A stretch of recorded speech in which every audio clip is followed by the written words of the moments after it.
Okay, we're live. Okay, so we're just gonna continue doing this. Yeah, we're gonna continue doing this. Gotta adjust myself. Yeah, usually my microphone wire is so annoying to deal with.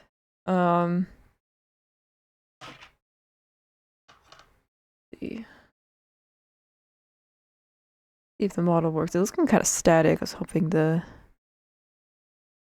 motions are working. Doesn't seem like my head is being detected. My head not. Oh, it's the lighting. Hold on, the lighting. Yeah, let me just fix the lighting. Hi, Arcfeed. Hold on, let me just fix the lighting. I think the reason why I can't see the tracking, it can't like detect my head because everything is just so, the light's weird. Hold on, give me one moment.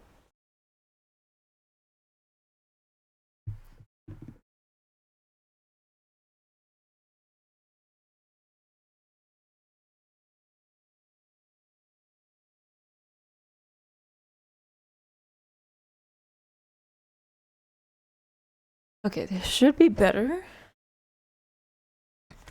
Let's do some testing. Okay, yeah, it looks like it's moving a bit better. Okay. So yeah, I got that fixed. So we're just gonna continue with the Gahata Meiji. So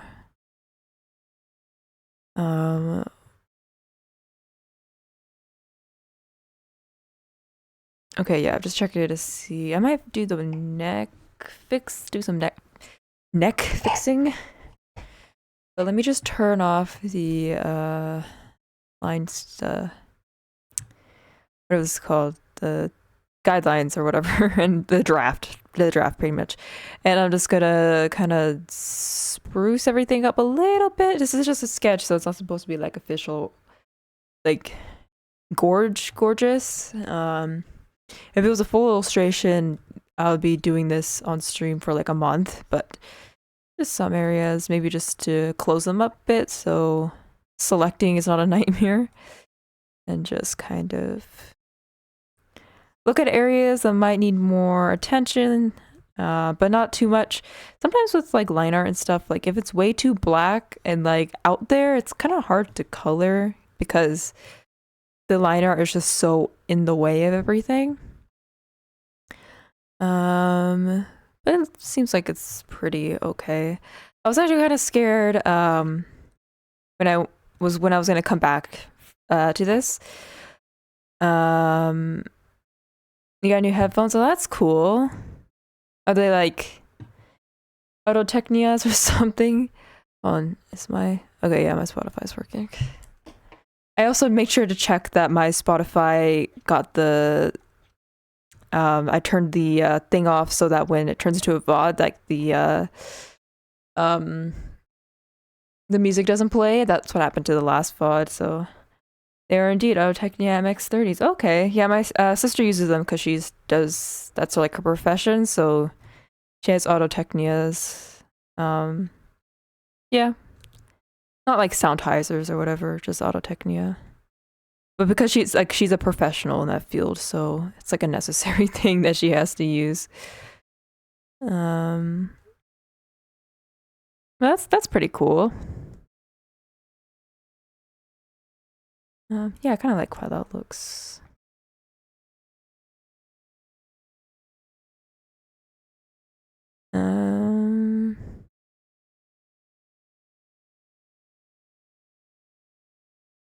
Yeah, I guess we can go for color. Why not? So I guess we're just gonna color everything. 2, 3, 4. I usually use like it's usually 4 base layers. I mean, it depends on the illustration, right? 4 base lasers. Layers. I'm gonna color these red. So like what I like to do is like I always like to have my main line. I was gonna go for Sony headphones, but they sold out for the next week, and I also wanted an even higher grade without hitting $100+. Oh, okay, for sure. Yeah, I don't usually know like the prices. I mean, depending on the model, obviously, it's probably gonna be way more expensive, but Yeah, usually with like headphones, like good headphones, they can last you for a very long time. So the investment is kind of like, oh, good on that, you know? I use 3 line layers, red sketch, blue for shadows, and green for clothes. Okay, that's interesting. For me, I use blue coloring for line art, and then everything else is red, and then I just like do like clipping layers on top, and just to find where the base layer is, I just look for the red layer. I usually don't name my layers unless absolutely necessary. Um, but I barely do that anyways. But it's usually like 4 layers for the base. And again, depending on the illustration, I might need like a lot more. But as you kind of watch this process here, it might you might kind of see like what the vision is or whatever. So I think I still have the reference here. Yeah, I'll just color pick from her.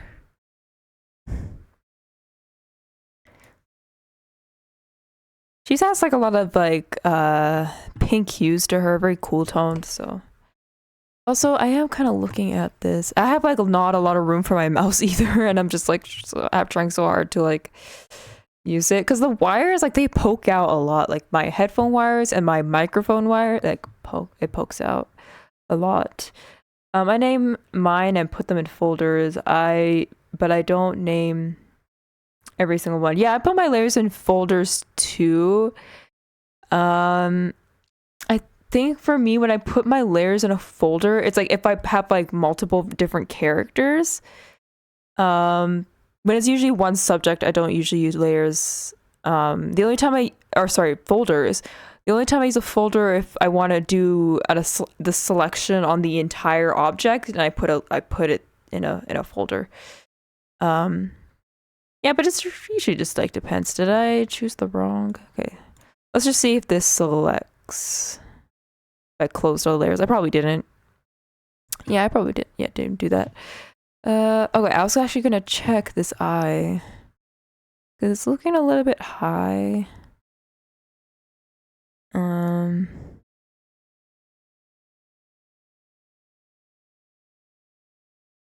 Maybe something like that. Okay, sure, whatever. So let's just do the skin. I'm probably just gonna have to color everything because this is like a sketch and I'm not gonna be able to do clean selection.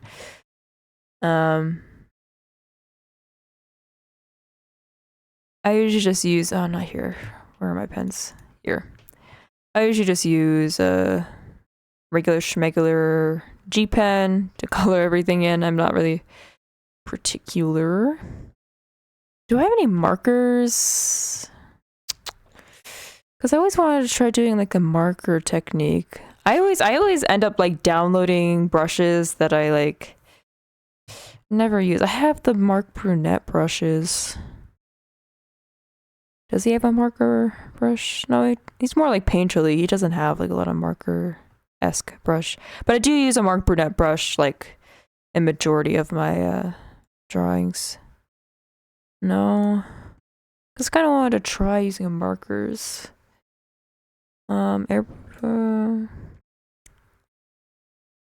Realistic. Yeah, I can't use any of these realistic stuff because it's way too much for my computer. So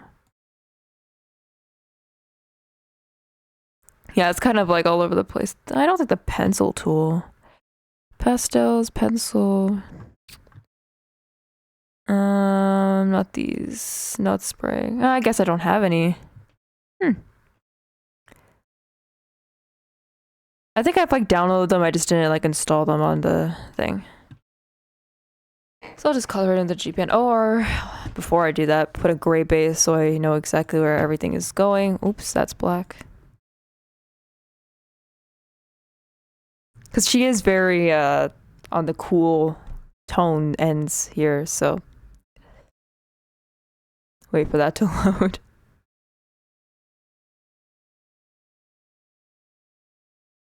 Waiting for this to load. Why is it not? Oh, it's clipped. It's clipped. Whoops. Bad habit. I don't remember if I manually did that. Or just automatically did that. Oh yeah, because this is clipped, so it's gonna just kind of do that. Or maybe I just manually did it and I just completely forgot, and it's gonna freeze because putting down a gray base is annoying for it for some reason. Okay, there we go.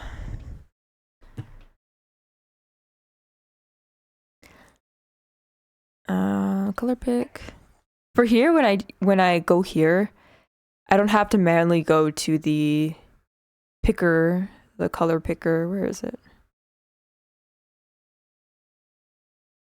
Here, the eyedropper, and go here. So like every time I hover around this, it just turns into the eyedropper tool. Very handy. But I have to set that up. You basically, yeah, you have to set that up. Doesn't do it automatically. Yeah, but I use the Mark Brunette square brush pretty much in all of my illustrations. I kind of like how that brush feels.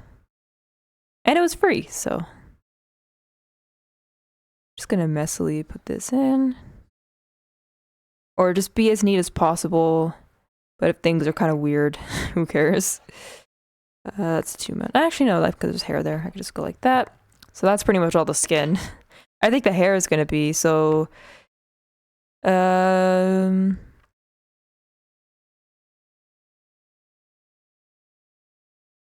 think I'll do the clothes here because the hair is more prominent, so I want to put that on top. So there's a lot of gradients here, but I'm just gonna kind of pick the middle area. And then just... yeah. But today, I mean, the color's gonna be... yeah, the color's gonna be different with the gray base. Or I don't have to put this on. But yeah, today was like okay, I guess. Didn't really do much. It was nice and sunny and stuff.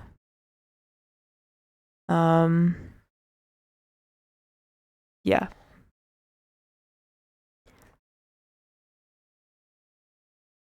It's kind of hard to like stream when you haven't been really doing much. What the hell's wrong with this music? Every time I complain about the music, then it starts to play, huh? Yeah, but when you don't really do much, it kind of like it's like hard to stream because like how do you like talk about things? How do you start conversation and then like try to lead it to somewhere else? But I was like thinking about like making a live 2D model because I was just kind of like thinking about it. I wanted to make like an upgraded Vroid model because that's like, you know, that's what it's available to me. But especially like with live 2D models, it's like if you have something very specific and like just drawing it is more helpful. It's like it's more helpful. Yeah. Because I feel like my model has lots of like specific stuff going on for it. It is a little hard to do in Vroid. I was able to like pull it off a little bit. I'm pretty sure if I wasn't like lazy about it, I'm pretty sure I can make like a really cool Vroid model. I've been watching a lot of Lucas Vroid and just seeing what they do to make their models. Just like a lot of patience, pretty much. They pretty much do a lot of their texturing in a program anyways. Sometimes, like a lot of times, they just use like the brushes like in the program, which I try to learn how to use because it's like she's able to make something really nice. But overall, when she's making specific clothing, it's just like she just paints it all in whatever program she used, probably Clip Studio. When it comes to like Japanese artists and stuff, they always use Clip Studio. That is the program to use. Don't worry with like gradients and stuff. This is gonna look accurate. Or like whatever. We could just make whatever purple we want.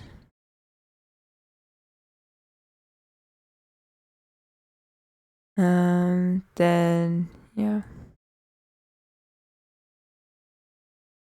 Yeah, sometimes it's kind of frustrating drawing on stream because it does kind of slow down your process because it just lags more because like so many things are running at the same time.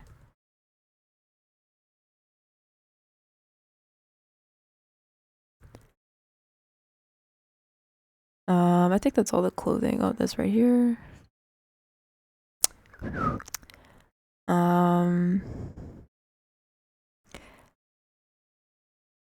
Yeah. Before I forget, let me just do the eyes. So like when it comes to things like eyes and stuff, I always make the eyeballs like separate layer. Make more of a reddy color. Like reddy color, but not red, excuse me. Put the gray on, turn the skin off, and then do a little bit of more accuracy. I think the one thing, yeah, I don't really use too many textured stuff is like my computer can't handle a lot of texture brushes because the rendering is too much, so.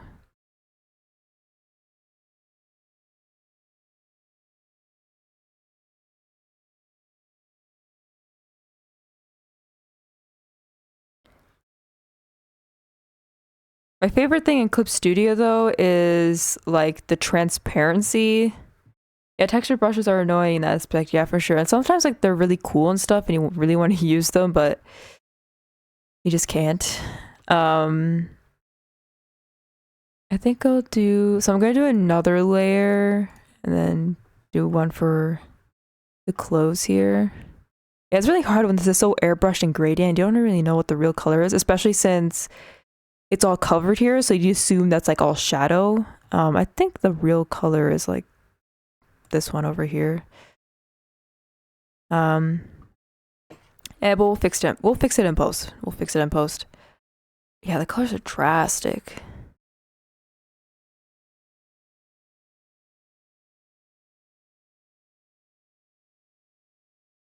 Um. Okay, I know how to fix this. I just chose the wrong color. Yeah, so I'm gonna actually just make a new layer, clip it, and then just fill it in with the real color. If it'll load. I mean, it is loading, it's just not loading fast enough. There we go. Too much. How many layers are we on? 13. Wow, that's a really dark blue. And it's crashing. Oh my goodness.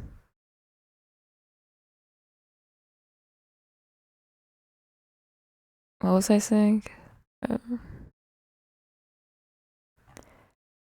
Uh, yeah, we'll work with that. Whatever. And I think the colors, I think they're all just kind of the same. Wait, do I not have a reference? Wait, I think I actually have like an actual reference sheet of the character. I think.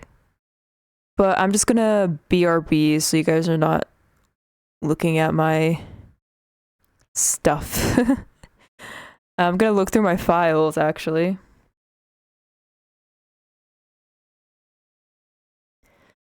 Because usually like these like utas, they usually like they always provide, well, not always, but they usually provide like the full image of the character, but some of them do provide just like everything, like the reference sheet, express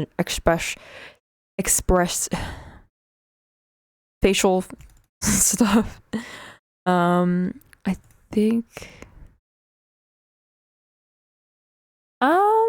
not really. Yeah, they don't really have a reference. They do have like a sketch of like this queen version of her, which is all like flat colors. So I'm assuming this is like a little bit something a bit more accurate. The secret form, yeah. And obviously it's gonna take forever to load. Just a picture, just to look at it. Okay. Okay, yeah, that color, yeah, I think I picked out the right color. I'm just gonna look back at our other photos. Yeah, it's really hard because it's like so gradient and stuff. Like it's hard to pick out what the real color is. Maybe if I actually search her up and then I can find her. Gahata Meiji images. Maybe some like fan art can give me some references. Oh yeah, she does have a reference sheet, but for some reason it's like it's still airbrushing gradients. Like just give me the color, jeez.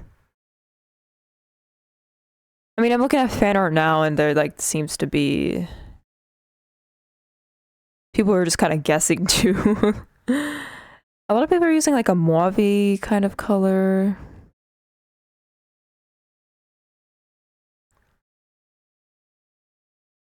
Girl, I love you, but like, can you stop like playing these games? Like, just give me the color. So I think my plan is to hold on. Let me just get rid of this. So yeah, I was just gonna get rid of my Discord and make sure you're not seeing any of that. Let's get back here.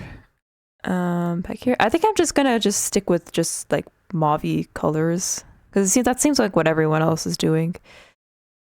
Maybe let's just go back into here. I mean, that is a pretty color. But yeah, so I was like thinking about doing like a live 2D model because I was like researching a little bit more, and they're like, yeah, like it's a month free trial, and I'm thinking like I can probably make a model in a month. I think the hard part is like, yeah, this is the color that people were using when they were making like models and stuff. I think like the hard part is definitely like the face area for me because there's just so much stuff going on there, and like the shirt area can be a little bit of a can be like a hard thing to do. But I think like from waist down it should be okay. And I'm thinking like I don't have to have like the craziest movement. As long as I can get that thing kind of moving, it'll be okay. Cause I mean to be honest, like oh yeah, there's a difference between these colors. Yeah. I don't have like a good camera or anything, so it's like I think that's just kind of best because I don't even think my camera can even do any of that. Super crazy like face tracking. I mean, only if you have like an iPhone that you can use for face tracking. But yeah, I don't have an iPhone. I just have a stupid Android with a really good camera, but no one likes Androids. I actually had to show my friend my Android phone because she was kind of curious. She's kind of like, I don't know, I kind of want to switch to different phones and stuff. Just how the world be. Yeah, it is what it is. Yeah, and I think for this coat, I think I'm just gonna do like a darker version of this, and then like when it comes to like the actual gradient part, I'll like work with whatever colors are going on over here. But yeah, the thing is too, it's like I feel like everyone just knows how to do it. Like everyone knows how to make a live 2D model, and it's like what is like something like I just don't get that everyone else is getting. Yeah, I would love to learn that because especially as someone who is POC and is kind of frustrated seeing a lot of like a lack of options for POC creators, I kind of want to be the artist to kind of help with that. So I kind of want to learn how to at least like learn how to cut a model. So even if I don't know how to do rigging, just to offer like models for people and stuff. Yeah. I mean, I think it's still a little bit of it ish. I know it sounds like I'm complaining a lot, but by the way, like so every kind of article of clothes I always make a layer for. Like I've mentioned before, like my computer does not go past like if it goes past 200 layers, that's just like not really good.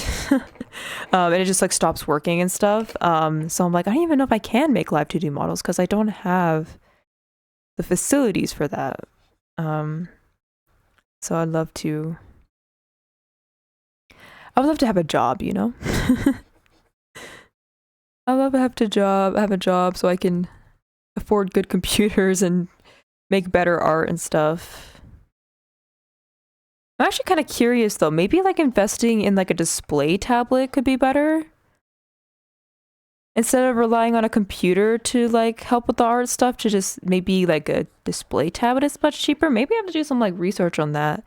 I mean, for like the art stuff, maybe it is cheaper, but like I also want to do like other things too, especially when it comes to streaming, right? Like I want to do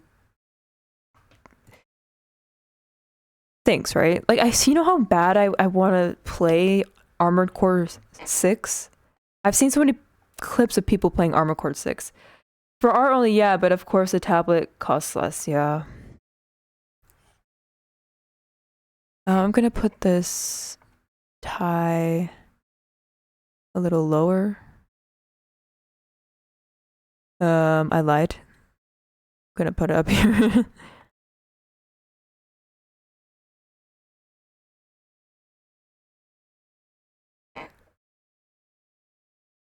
So I'm gonna actually, just to keep it cleaner.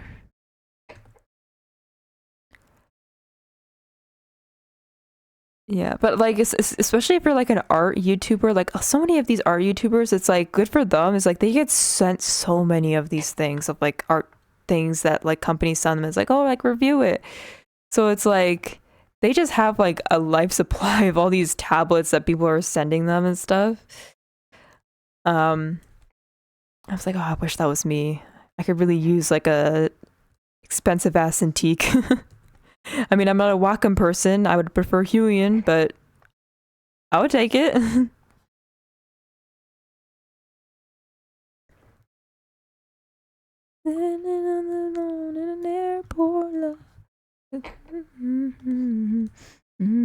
totally got the lyrics wrong. I was like, oh, I jumped the gun on those lyrics. I just stopped singing.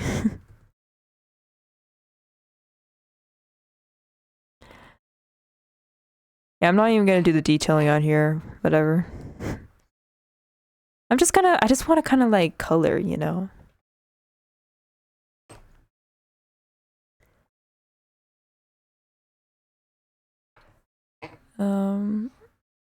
Yeah, I think the hardest part probably in the live 2D is my shirt, because there's a lot of like ribbing design on it. Like there's a lot of like there's like a rib design on the bottom of the shirt that I'm like, I don't know how I'm gonna like texture that, you know? You'll get there. Oh, thanks.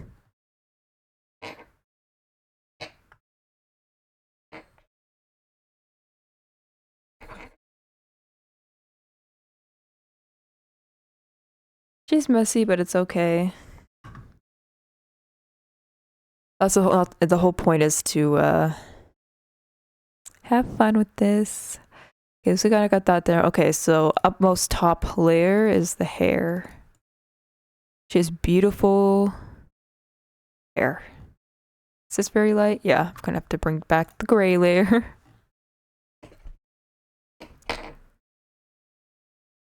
I might need to turn off the skin. Yeah.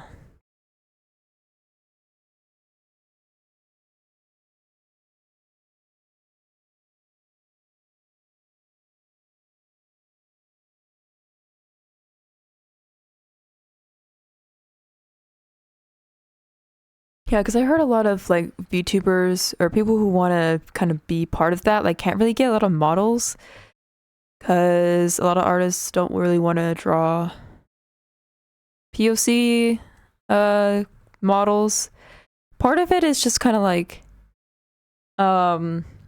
there's this just they're just kind of scared of like getting it wrong and they don't want to get it wrong and stuff.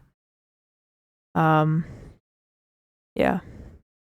Or sometimes like they will contact them and like they kind of, okay, this is how I want the skin to look like and stuff, and like it was like they would take like 10 tries to going back and forth with the artist to just get the skin tone right, and they just can't like get it right. So I think like part of it is like either they don't want to make the skin tone like wrong, or it's like they literally just can't draw that skin tone and they just like fumble. That kind of sucks. I mean, it's definitely like sides to it, right? Like I think sometimes when it comes to getting skin tones wrong, that sometimes crowds get a little bit too loud about how they're upset how the skin tone is like really bad or whatever. So there's always those people who are very like upset about that, and it kind of makes like people who like draw these skin tones kind of wrong, like stop drawing POC altogether. When there's some people who are like, they want to give constructive criticism, it's like, hey, like it's always the issue of like, it's always like super gray and like it just looks like ash pretty much. And it's like, hey, instead of just like thinking of it like this, like think of it like this and stuff like that. But it's always the louder crowd that wins. So they just like stop with drawing POC characters. Because it's like I just don't want to get backlash of doing it wrong.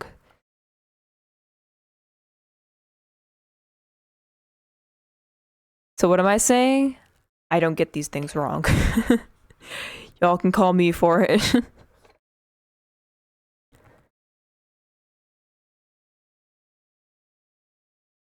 And it kind of sucks because it makes like people like be like really mean towards POC people because of like people who give like a bad name to like people who are being a little bit too rude, or like give a bad name to people who weren't even being rude, and like because they see all these people who are mad about like skin tone and stuff, which in a way, yeah, it's valid and stuff, but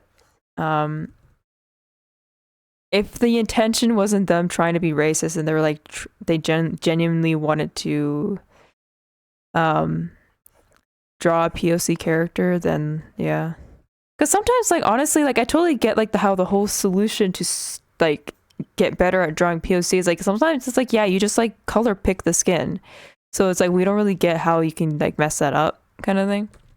I just don't bother to lash out. It's annoying and a waste of energy. Yeah, I guess it's both kind of what is the response, where does the responsibility kind of lie. So like if you do a thing and then someone responds back being like a certain way and then you react a certain way, it's like who what was the better thing to do, right? Like, so if someone like lashed out, well, we have to look at this situation, like was it an appropriate thing to lash out on?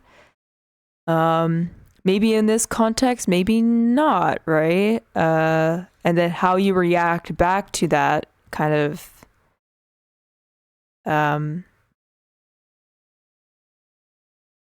what is it, like change the situation sometimes, because like if someone lashes out, then instead of someone being the bigger person and be like, you know what, like I made a mistake, they're lashing out, but hey, like I'm just gonna be calm about it, then it's like, okay, people are okay with that. But if you then turn around, it's like, okay, I'm never drawing POC again, and then they're just like racist, it's like, okay, no one won in this situation.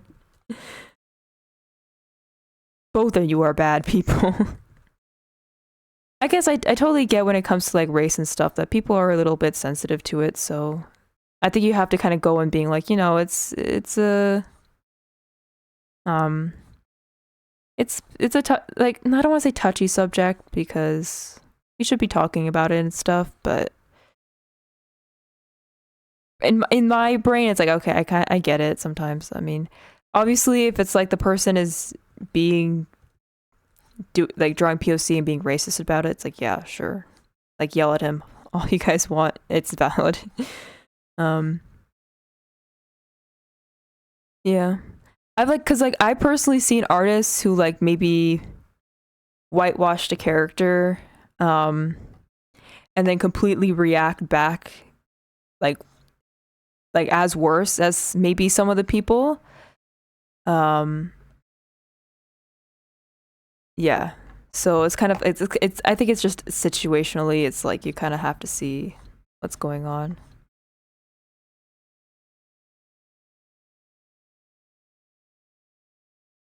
Because like there are some like POC that are actually like, because like a lot of the issue is that like it's way too cool tone that a lot of people make the characters. How did this hair go? Okay, I got it. But there are some like POC that are very like cool toned, especially if you're like very, very deep. I find that when I practice drawing very, very deep toned characters, that they do kind of fall into that cool tone area. But like I've like that's the only situation I've ever used cool tones. I think I can actually pull it up. Hold on, because I want to show, you know, people watching the VOD, people are here now, and y'all, kind of what like a cool tone character looks like. So let me just save this. And it's gonna take its sweet time. I'm gonna do a BRB screen, and then I'm gonna show you what that looks like. And I'm gonna keep talking so you guys are not just sitting here like ducks or whatever. Because it's not a recent image, so I can't just like pull it out. I have to go through my files. Let's see, where are you? Where are you? And I have lots of versions of him, so I don't know why I can't find him easily. Talking. I'm here. Which one do I choose? Let's use this one, I guess. This is a concept thing. I think this piece was actually one of my most liked pieces I've ever gotten on Twitter. And it's not saying much. I didn't get like 100 likes at least. It was like 50 or something.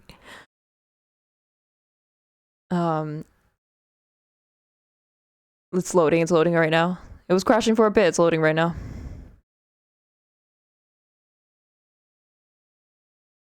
And I make sure to try to study a lot of characters. Okay, let me zoom in. He's open, let me just zoom in. So you can see the skin. Okay, yeah, that's... I personally think I did a really good job on this. I did a lot of studying. Where's my OBS? Okay, here it is. Okay, here.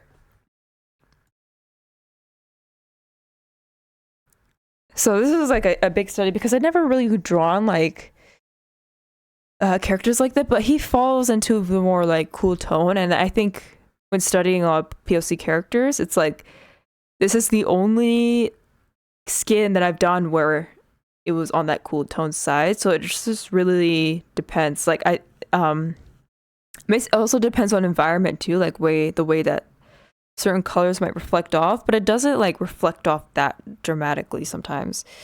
So you gotta like really look at it sometimes. And yeah, because I think with darker skin, like especially this deep, it kind of absorbs light kind of differently. I maybe might be thinking about that way too much, but like obviously the darker colors like absorb light and heat and stuff differently compared to if you had like lighter skin. So usually I notice it just comes off more cool toned. Yeah. Yep. But also like a lot of people have so many different types of skin colors that just, yeah, you gotta really see. Because like I try to reference like a lot of fashion models, because like if you want to like see skin tone like this, like a lot of fashion models have this type of skin, so you can easily like reference from there. So that's what I found kind of helpful. Keep in mind, this is a person that like can barely find the tone for their foundation color, because I have so many different types of tones in my skin. But we learn and stuff.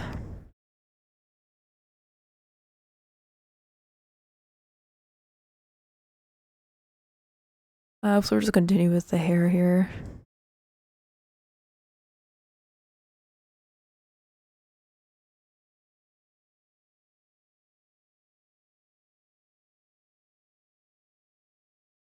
Yeah, I've seen like skin so like very dark where it's like you don't even see anything like reflecting off of their skin, because it's so dark that it just kind of absorbs everything. And it's beautiful, it's gorgeous. It's like very interesting. But like I was like thinking about that like real late at night one time. And it's like, oh, I'd really love to do that. That's such a good idea. I'd love to just like design characters and like just make models available, like pre-made models. Like I design it, I draw it up, draw it properly and stuff, layer it properly, and then like sell it or something. It's like, yeah, you could go ask someone else to rig this. I can't rig this for you. I'm sorry. And it's really useful too for people who was like, I want a VTuber model and I have the money for it, but like I'm not willing to wait to like get one done, or if like they just want something like pre-designed for them and they just like the look of it. It's like I want, I don't know what I want a VTuber model, but I don't know what the design I want. And like it's like, okay, here, have this. I probably have to look at like legal stuff too. It's like if I give them a model of my own design, it's like when it comes to like, I wonder if there's like a legality thing with that. I'm not sure. I'm not too professional with those things.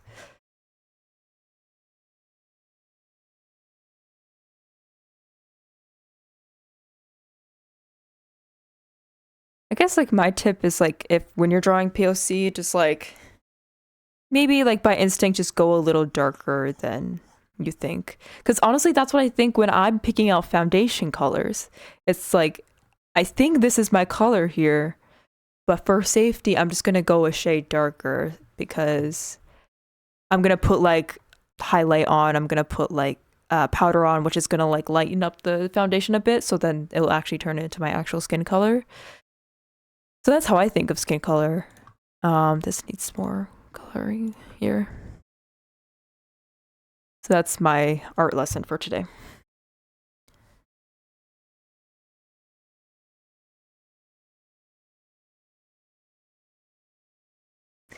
And then the headband. So usually like the top is of the top layers, like accessories, and right now it's just like cute headband.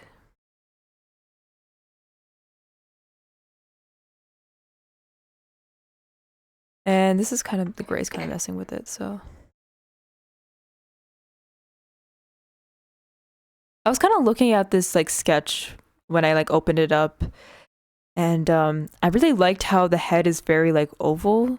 It almost looks kind of like she's like very soft and like angelic, like, oh, because usually I'm always just like, okay, make sure you put the cheekbone here, and then like it sinks in right here, and the chin goes out, and then you make a bump for like the eyelid stuff. But I'm like, let me just do something very soft and like matches her like aesthetic. Sometimes even face shapes, it's like just for the vibe, right? Like if it's a very soft image, you want to use like very soft features to really like emphasize its softness.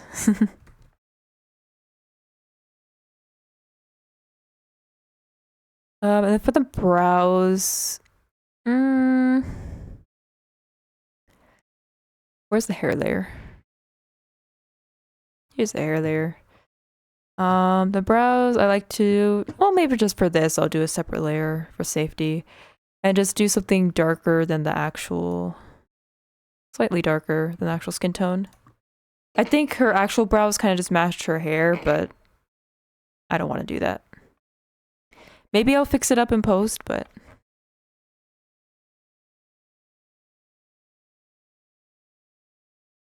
honestly, drawing like, yeah, like drawing POC characters are kind of fun too, because it's like the whole studying aspect and like learning aspect.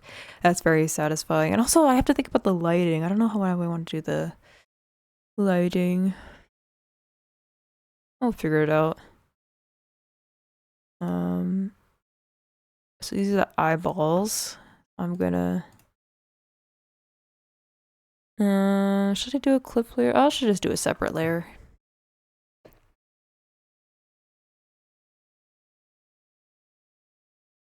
These. Sorry if you can hear my gotta. I know it's like banging crazy. Hold on. Yeah, I'm sorry about that. That's why I usually always wear like a jacket or a sweater when I'm streaming, because it's making all that noise. But it's a little warm, so don't want to do that. Should I do a separate layer for the teeth? Why not? Skin layer. New layer. Oh yeah, so like the last stream, I have to do makeup too. Oh, makeup's gonna be fun. Last stream, I forgot to set up the VOD, so that way when the VOD uploads and it cuts out all the music that I played, it doesn't copyright. For Twitch, it was okay. Like it did not like completely cut up all the audio in the VOD because I think I was just talking so much that it couldn't really pick up anything. I don't think the Twitch like music detection is that good. It did pick up I think the almost tail end of the VOD when Rosalia was playing, and it kind of cut off the audio there, but that's the only area. And so I was like testing, I was like, maybe I should check to see if YouTube is okay with it. While I was letting it process and I was like doing things in the house, I got a notification through email, and they were like, yeah, so there's like some copyright issues going on.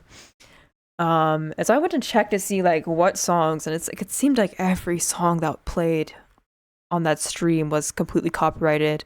And it's like, yeah, you can, I think you could like still upload it, but like certain countries can't watch it. And I'm like, you know what? It's like whatever. Just like leave it. So I have the VOD downloaded on my computer. So it's not on my YouTube. So hopefully for this stream, it'll turn out okay. But it seems like I got my flats done.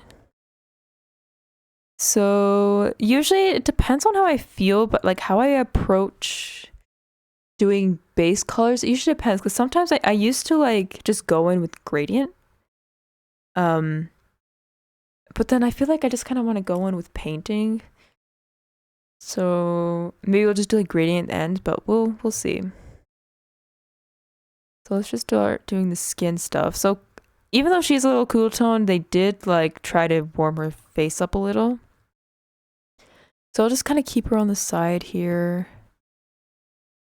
But we'll do it so that we kind of just start with using the wrong one always. I'll just move it up here. Just start with like an airbrush tool. Just to kind of like lay things down and then like filter it down, funnel it down to something a little bit more precise. I feel like every time I do like a painting process, I don't have like, oh, this is gray. I don't have like a way to do it. It's just kind of like what I feel. So I'm just going to use a clipping layer here. I don't know if you can see it. My body's kind of covering it. Maybe if I swing on the side, you can see it. Over here. Okay, my body will not swing to the side. The clipping layer.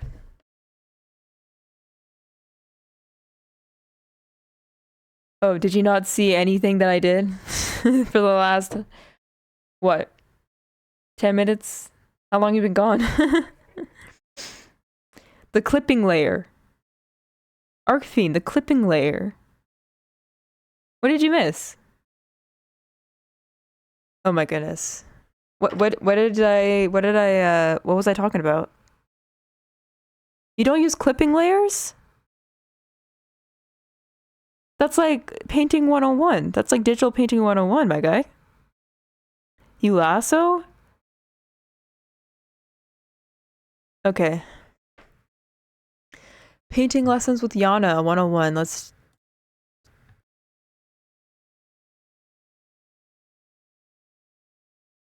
do this. Okay, so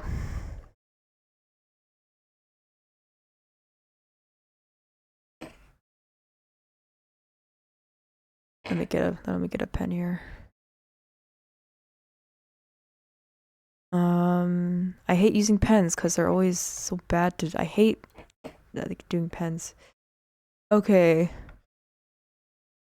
Okay, yeah, I can't write with freaking pens. Okay. I use Photoshop though, and I'm from graphic designing teaching. Okay. Here's clipping 101. Let's do a lesson, because why not? Let's do a ball. I know how to use them. Okay. Why did you use the lasso? Okay, let's just teach other people who are watching this. Let's make a ball. Let's fill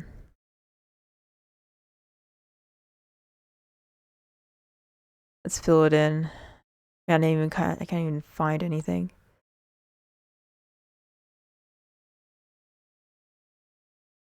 What am I trying to do?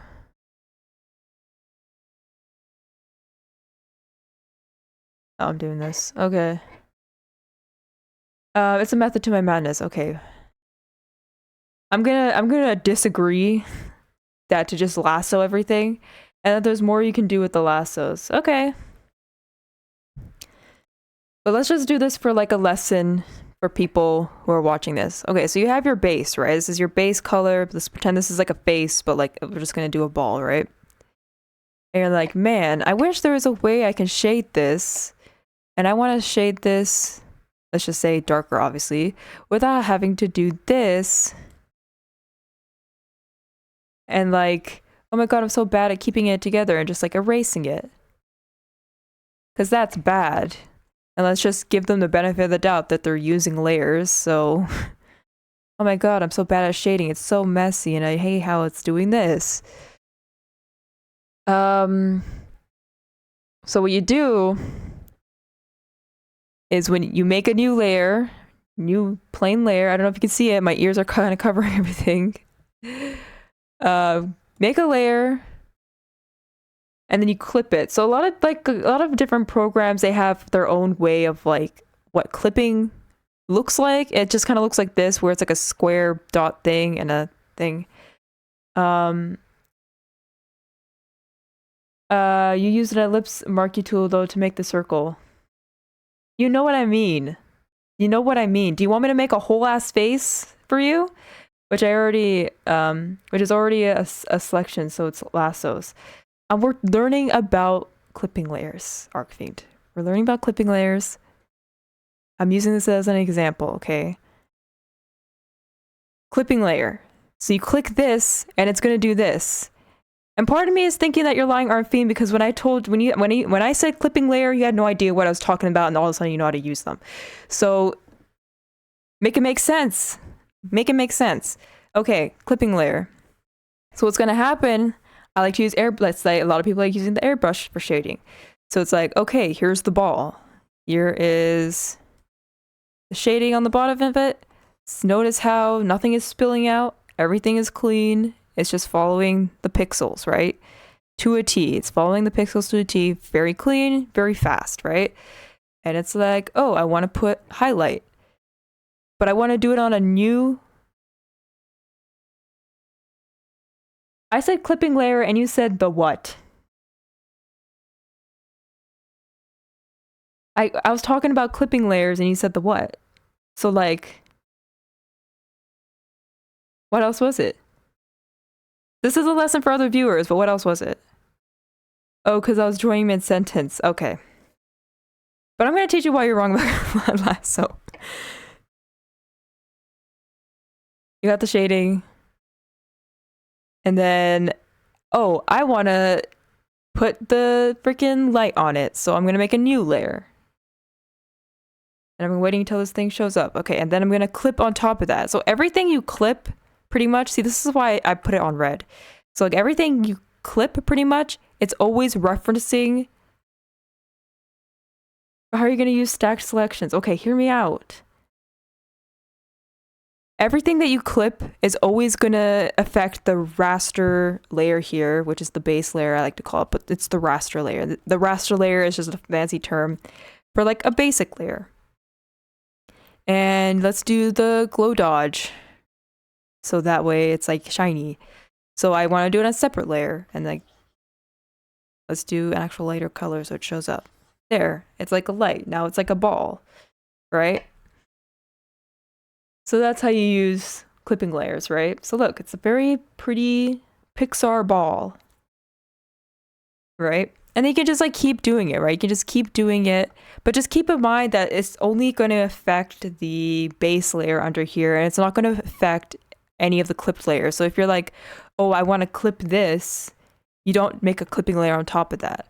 But you know what you can do? What can you do, kids? Tell me, what can you do? You're like, I want to make some ambient lighting, right? I want to make ambient lighting without having to do it on the same layer. I want to make a separate layer because I want to be like all clean and stuff. Or I just wanted to make it cleaner, right?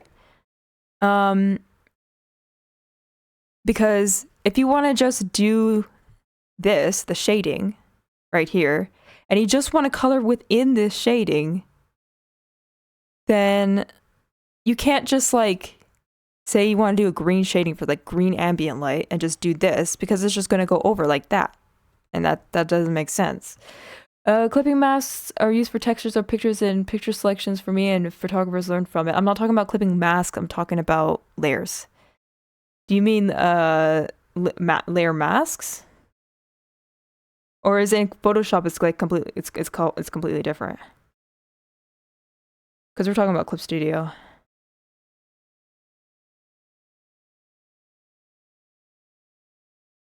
So when I hear mask, I'm thinking layer masks.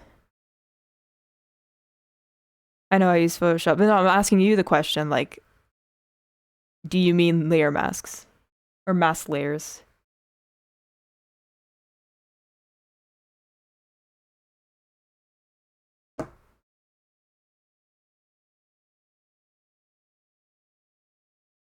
No, clipping and layer masks are not the same. Yeah. Okay, whatever. Anyway, so you're like, damn, I wanted to do some ambient lighting, but I wanted to do it within the shading. But because that layer is clipped, I don't know how to just color it within without just being very messy. So that's where transparent pixels comes in. So transparent pixels is also a way of coloring in areas without having it be messy. And I like to use this on top of clipping layers because sometimes I like to clip my clipped layers. I like to use that term because people usually understand what I mean when I say that. You're clipping your clipped layers. So let's click on lock transparent pixels.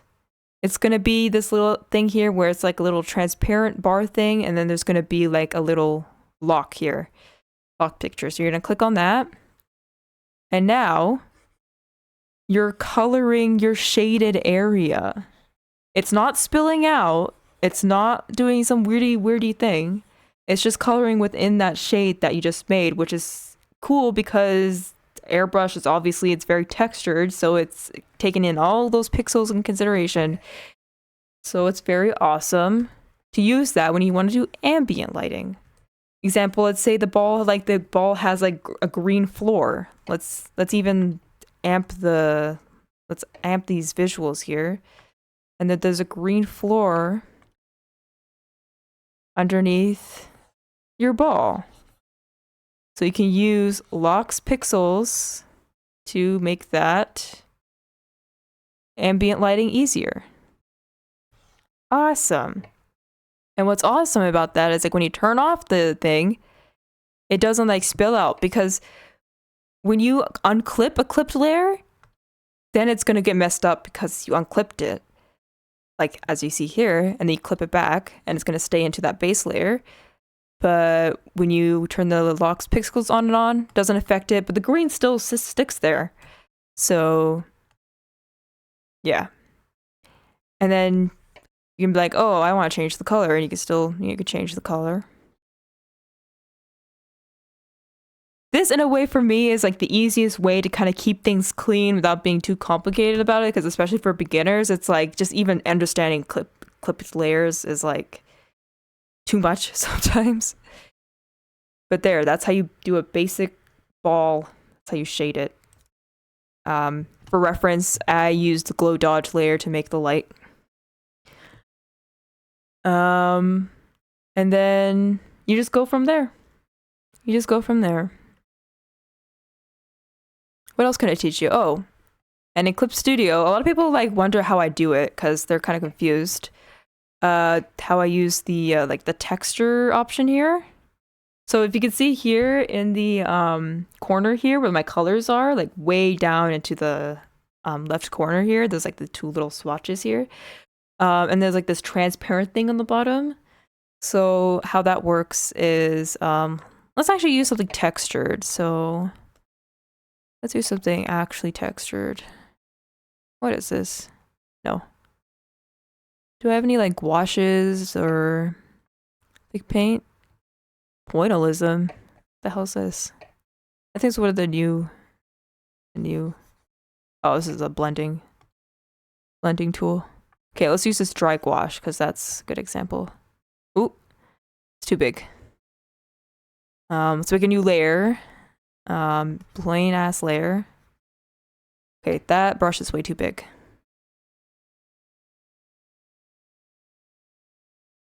Okay, yeah, it's doable. It's like, okay, you're doing like a little textured thing. It's all sake for demonstration. All fake sakes for demonstration. It's like, man, I'm gonna erase this. So you go and be dumb and you go to the regular erase tool and you do that. And that's stupid. You don't do that. How do you erase this properly? You turn your brush that you were using, which if I can find it, there it is. This brush that you've been using, you turn on this transparent thing, and then you can just erase with that texture, so you can have a nice clean erase here. Very cool. Clip Studio beginner guide, this is how you can erase texture properly. So that's why when I'm erasing, like the little shortcut that I use, is C. So I just like switch between that when I'm erasing, and then I go back and I color back if I need to, and then if I need to erase, go back. Oh, I need to color it again, go back. And oh no, I need to erase it. There. So from there, you can just do pretty simple shading and then just stack it and like learn. And keep learning and learning and learning and stuff like that. So very simple way, but very effective if you know what you're doing. And do not save. And that's Kevin. Okay. So now we can go back to doing this.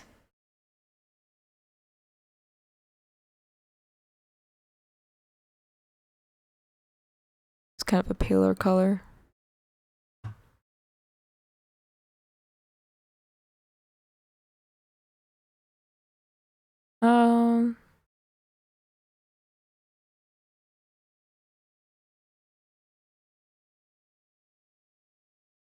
Just kind of shade on the tops here.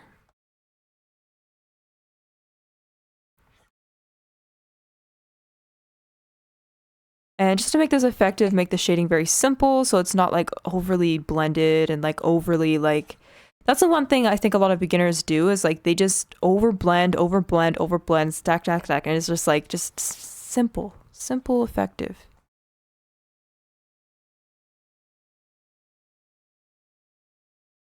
Like when you're starting out, right? Like don't like get muddy colors, you know?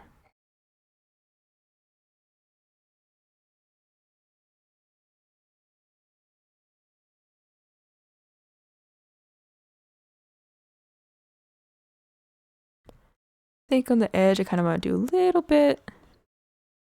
And I kind of would do like a new layer here and kind of still use the airbrush, but use a little bit of a darker color to kind of add blush. But this is looking a little bit too astry, so I'm going to warm the color up a little bit. It's really frustrating with like cool tones, kind of just like figuring out what's too red, what's too kind of cool toned.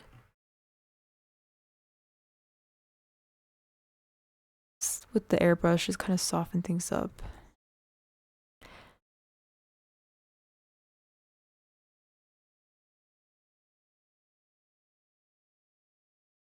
Okay. So from here, I already want to dial things in. So I'm gonna dial things in. Use a little bit of a warmer color this time. I'm gonna use the Mark Brunette brush. Just kind of make it thicker.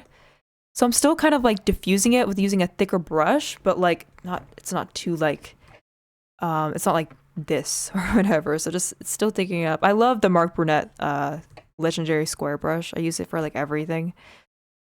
So just the shading on top where the nose is. And you can like, it's like buildable. So it's like, you can just guess how dark you want it and stuff like that. Just kind of for here, just figure it out here. And this is kind of looking harsh, but we're gonna blend it out. So I think for the lighting, I think I'm just gonna do basic like front lighting. So I kind of want to do something like this. Like I usually use a blend tool, but like with this brush, it's like it's good to blend. And if this color is like way too warm, I can still like cool it down a bit if I need to.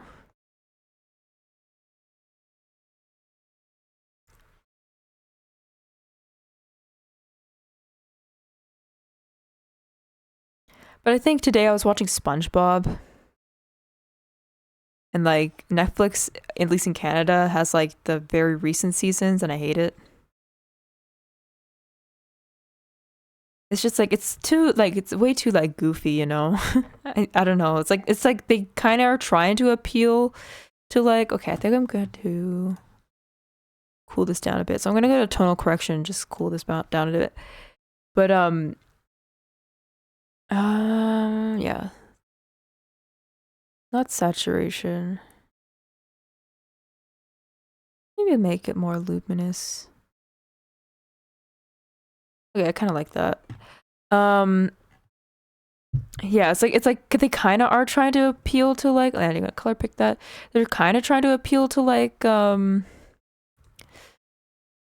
adults that like to talk about the show and watch the show, but also it's like way too ADHD for me because it's also for like kids too. So like so I'm just gonna do like my usual I guess I'm gonna just do my usual lighting where it's coming from over here. Lighting is gonna be over here. This is where the light's gonna be. I usually like to do that for like dynamic lighting. Just have it somewhere like there, right there.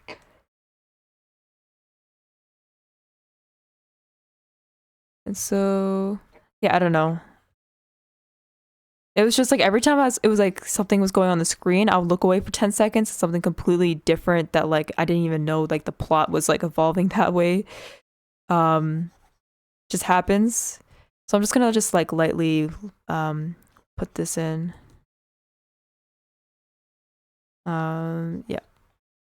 And then for this area, I'm gonna erase this and then consider the Cupid's bow, but also like curve it here. Again, messy, but we're gonna blend this. And then here, and it's the nose bridge here, so you just gotta blend this out.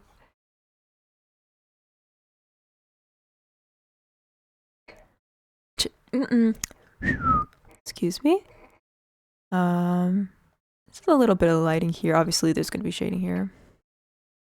I think I remember even like watching like Fairly Odd Parents too and being like kind of confused what was going on. I mean, I think out of the shows that I used to watch, look like JoJo's. Oh, thanks.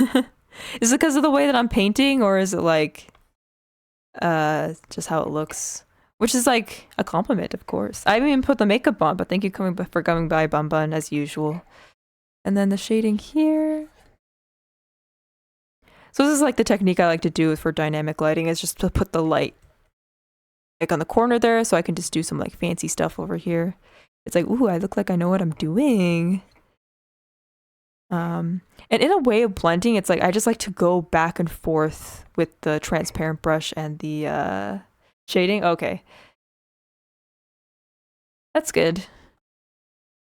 I mean, like, JoJo, it's like I like JoJo, but I wouldn't say it's like my drawing inspiration. Like, he has cool art, but it's like it's not like what I'm thriving for. But honestly, that is a compliment because he's the artist he's legendary, so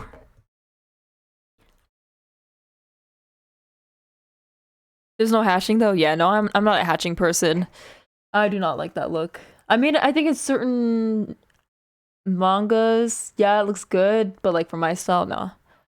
I really like the part 6 art style for the manga. Oh, which one's part 6? Because I'm only on Diamond is Unbreakable. I don't know what part that is. I kind of forgot. A shiny teeth in me. Oh yeah, I was talking about Fairly Odd Parents. I was talking about how the new Fairly Odd Parents, like, I just don't vibe with because I was talking about SpongeBob. But like I think for me, Fairly Odd Parents was like I liked the show, but I didn't like. I wasn't that into it, you know. Part 5, I mean. Oh, part 5. Which one is part 5 then? Shikir. I don't like that. Part 5 is with the blondie as the lead. Oh, Giovanni or something like that, the Italian one. Yeah, I'm only on Diamond is Unbreakable, which is Joseph. I think Joseph is Diamond is Unbreakable. Girano. Oh yeah, because it's JoJo, right? Yeah, it's actually like really hard for me to get through JoJo because I like Diamond is Unbreakable, but Diamond is Unbreakable is like it was not Diamond is Unbreakable. Stardust Crusaders. That's the one that like I really liked because I like I like the characters, but it was a little hard to get through for me. It was a little slow.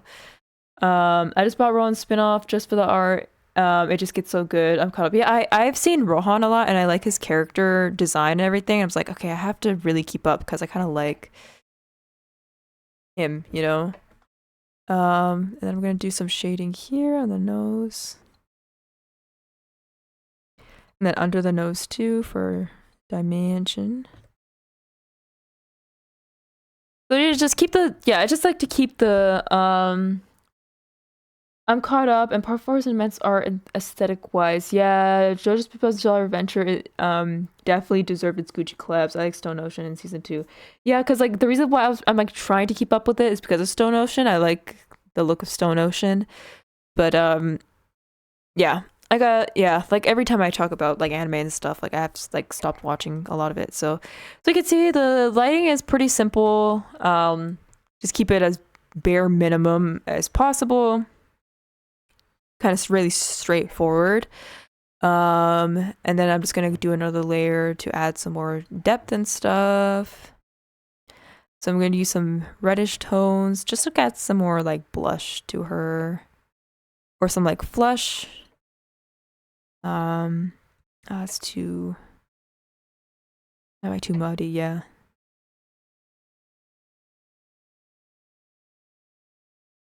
It's kind of hard trying to figure out. Ooh, that's too muddy. Because she's very cool toned. Ready on.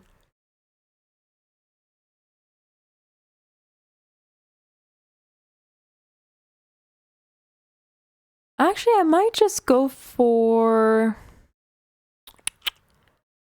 linear burn. Linear burn. I'm gonna do the linear burn trick. So you just take. I haven't done it in a while, so I don't know how this is gonna end up. But I'm just gonna take a regular G pen. I'm gonna take like a muddy color that I usually take. Yeah, this color. And it's gonna look like this, but then you lower it down and makes a crisp shading right here. Oh, that reminds me. What does it remind you of?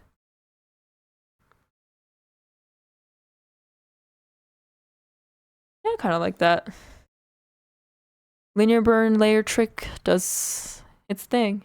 My Ghost of Tsushima art book came and it's actually amazingly designed. Okay, that's cool. I never played Ghost of Tsushima,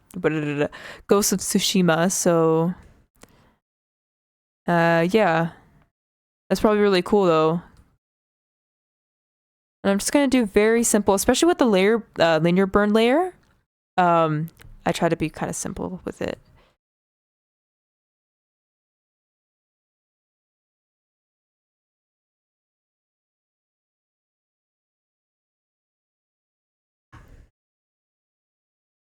Yeah, let's just keep it like that. Okay, maybe just do it here. Okay. So I need to blend that out. Okay, let's blend all this out. So the blending tool I like to use is this one. It's in Japanese, but I think it's just called the horse blending tool or whatever. So I like to use that to blend. It's a harsh blender, but I learned how to work with it. So it just pretty much flattens everything down for me to make everything kind of smoother. And if I need to, I can go back with my Mark Brunette brush and erase that so it adds more texture, kind of flattens everything down. Because when you're using something with like a low opacity brush, it's like it adds all this like texture to it that I don't really like. I just like the control that the Mark Brunette brush kind of gives. I played it a bit, but the book I bought, I love the interesting spineless design with the separate cover. I played it a bit, but the book I bought specifically for the art, inspiration, and style. I spent like 85 on the other day. I spent 85 the other day just 1-2 art books to get some inspiration even more than what the games gave me initially. I used flow variation over opacity variation brushes. Okay.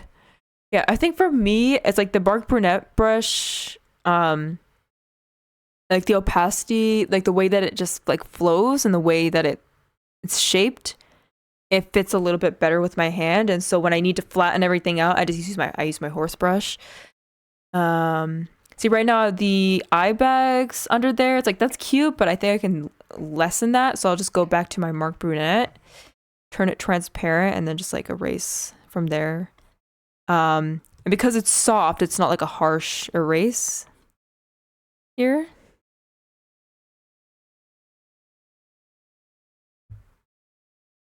Awesome.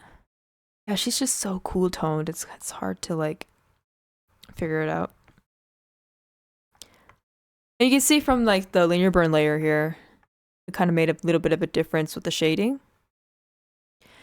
And then what did we learn, folks? What did we learn? Transparent pixels. I'm jumping the gun, but I'm gonna do it anyways. So I'm gonna color in my linear burn layer here. I think I'm gonna use like a purpley color because that's usually the way to do it, like a purpley color. But because this is a linear burn layer, I have to kind of be careful with what color I use. So yeah, it's kind of lightening it up. Let's use a darker one. No. Brighter one. Oh yeah, it's giving a little bit of flush.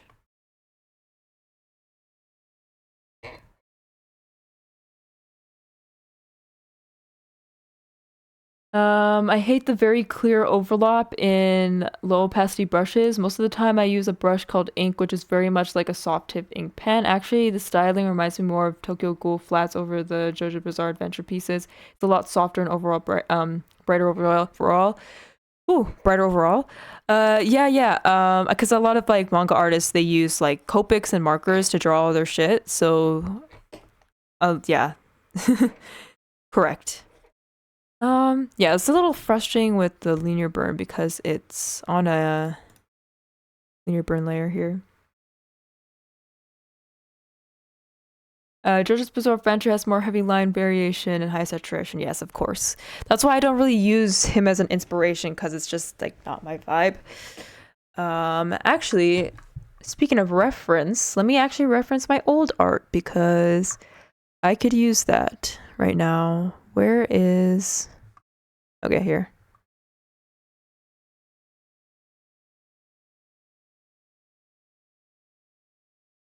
It's always like you can always reference other people's art, but it feels good when like you can reference your own art. It makes me feel like a professional.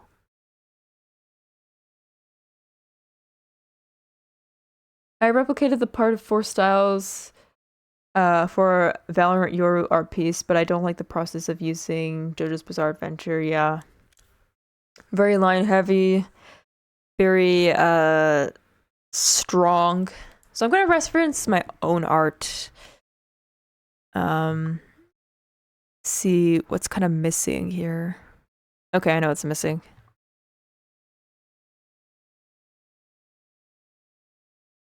Let me get rid of that. Because I'm not trying to completely copy the lighting here. It needs to be a little softer. I use darker tones usually, so it isn't for me, and I go for more lineless art. So you have to really know your forms in that case. I mean, you have to know your forms in like a lot of areas, but like in general, like for like using less line art, you have to think about your forms, almost like Renaissance paintings. I remember seeing like a comparison with like between like Renaissance Japanese art and like just general European art, and obviously it was more realistic, where it focused on forms, and that's kind of like how the like Westerns have like gotten their style and stuff with like comic books and stuff, but like with like Japanese, it's like the wood blocks, right? So it's very flat, and then that's how they kind of got their style going, you know. What was I doing here? Oh yeah, I think I was trying to emphasize this.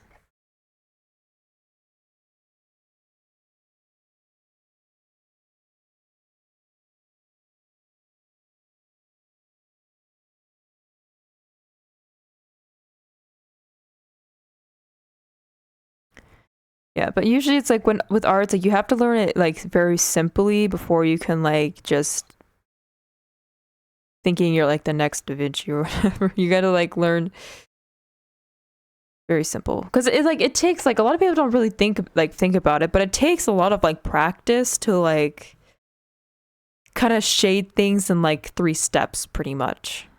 Oh, I know what's bothering me, the eyes.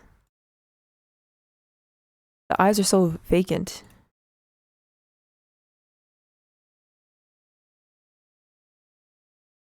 Yeah, I do many studies with 3D subjects. Every time I go to make more anime style pieces, I want to start using 3D forms and then go from anime to semi-realism. Yeah. It just really depends. I think for me, I was like airbrushing way too much when I started doing art, and I was like piling and piling and piling and piling till it turned into like this muddy gray mess, and it's like it didn't even have form anymore. It was just like a mess, muddy mess. So just learning how to just do it simply kind of helps me personally. I think we're gonna go back. No.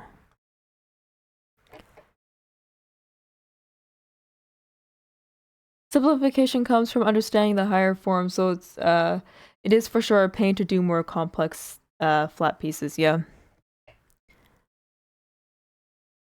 Because it's like you kind of have to figure out where the cheek is and how to shade the cheek. And like a lot of people don't like know that, so like learning 3D form like helps with that.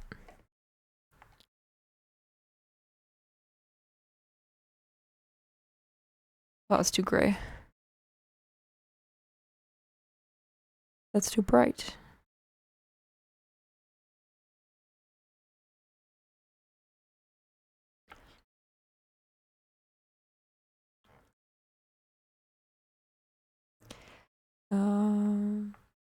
Eyes.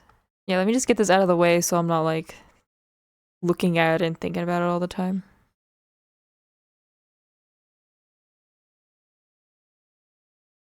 Perfect. Yeah, that was just kind of like in the way. I'm like, how am I gonna? Okay. Let's go back to the face. Let's do the makeup. Trust the process. It's gonna be good. Let's just do like a cute like this color. No, that's too bright. That's kind of cute. Okay, maybe I do want something kind of pinky. Like not too bright. Usually I use more oil painting style, so I don't use airbrush much as if at all. Yeah, airbrush kind of helps soften things so that like say like a thigh, for example, like blending it with oil. If you're using the right, like I'm saying real life, right? Like oils, if you use the right blending liquids to help blend the oils out, because if you just like piling and piling it, it can be like streaky and you're trying to blend it and it's like it's not working out. So using the right like turpentine, I think turpentine is a good blender. I think it's the turpentine that's a good blender. I think the one paint that is very like flat space is acrylics, because acrylics you can't really blend very nicely. I know a lot of people like use like water and stuff, but I think you have to, yeah, it's acrylics is a little bit harder to blend compared to oils. Yeah. Um that's cute. I can like darken it up actually. Let's do like a little crease moment like in the middle here. And then like use a darker color to blend it out.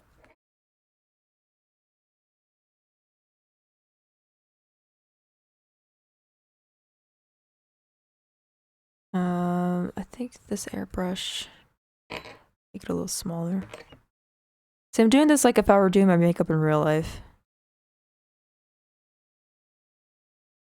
So let's shape it and then blend it. Might put some glitter on her too. Okay, let's put this here. And then let's blend that out a little bit more. Let's blend it out.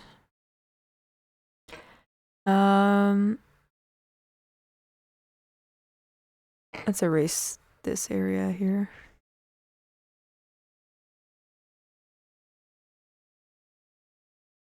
Glitter. Let's put some glitter on here.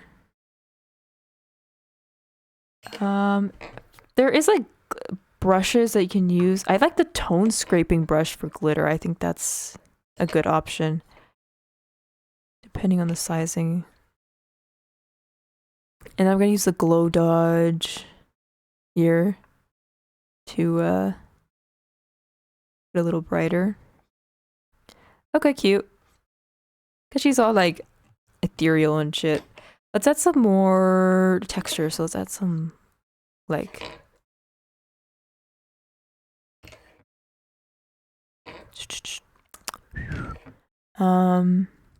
like some light glitz. It's very Y2K. I was listening to Me and Your Mama by Donald Glover, Childish Gambino, and the new headphones have insane 3D space. I like the eye makeup. Yeah, I'm just kind of winging it. I just wanted to add some like stuff to make it like interesting or whatever. I'll just kind of keep it up. I don't know if I want to drag it down to the waterline. Speaking of the waterline, let me paint in the waterline. Actually, I might do the waterline after.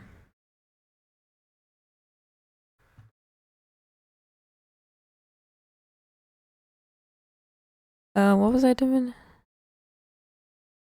Ooh, my sunscreen just got into my eye. Ooh, leftover sunscreen just got into my eye a little bit. Ooh. Okay, I'm good.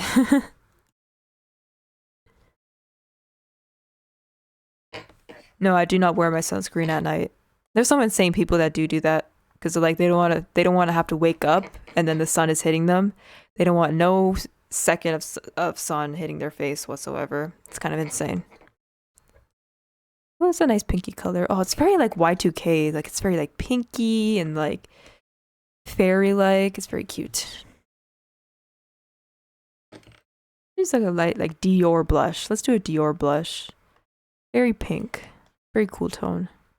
Ooh, yes. I love that. Love. She is a pop star. Look at her. Actually, let's put it underneath. Let's put it underneath the shading. Where's the shading? Underneath. There it is. Beautiful. Is it hot where you live? It is. We are in fall, so usually in fall it's I wouldn't say rainy. I would say when it comes to like spring and fall, it's just mostly like cloudy raininess. Because the area is more of like a rainforest like environment, so it's gonna do that. It is sunny here and there. Like it was like 23 today, so it's nice and warm. But I think the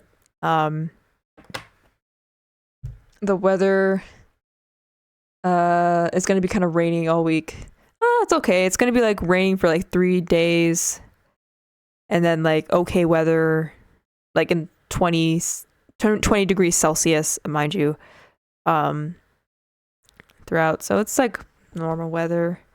Yeah, no, I wasn't putting sunscreen on. No, I wear sunscreen like every day. If that's Bumban, if that's what you're curious about. I wear it rain and shine, winter, snow. I wear it every day. It's not because it was hot today I put sunscreen on. I put it on every day. If that's what you're curious about. No. It's not that. It's not super hot. Like where I'm from, it's not known as a really hot place.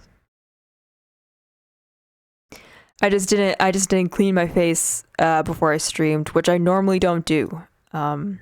So I always wait till stream is done.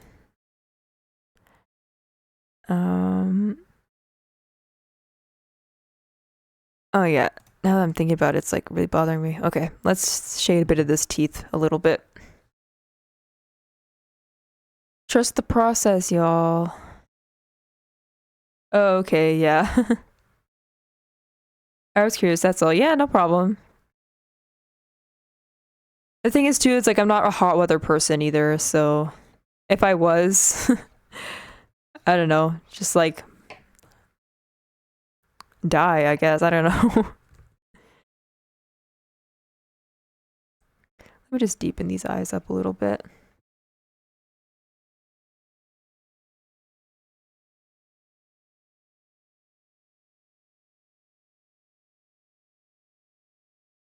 Let me shade these teeth.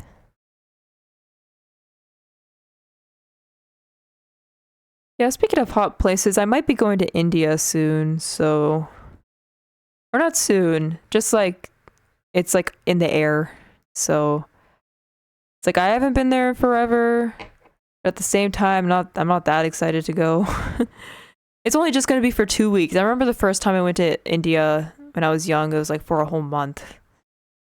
That wasn't great, to be honest. Like, I mean, it was fine. It was like, you know, I had to go someday in my life. I forgot to do the lipstick. Hold on. But now that I'm an adult, I think I'll like maybe enjoy it better. I don't know. It's like a nice, soft.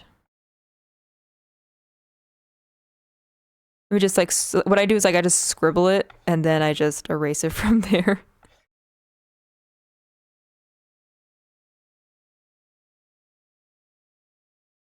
Just shape it from there. Ooh, my eye. Ooh. And wants to freeze. I'm sorry, I just wanted to erase the freaking airbrush. I'm sorry, Clip Studio. It's not Clip Studio's fault. It's my computer's fault. I'm sorry, Clip. You literally like. I cannot break away from you. You're a perfect program. You're perfect. You're so perfect.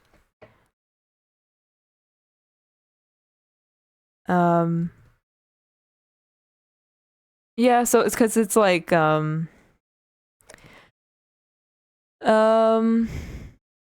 I don't know.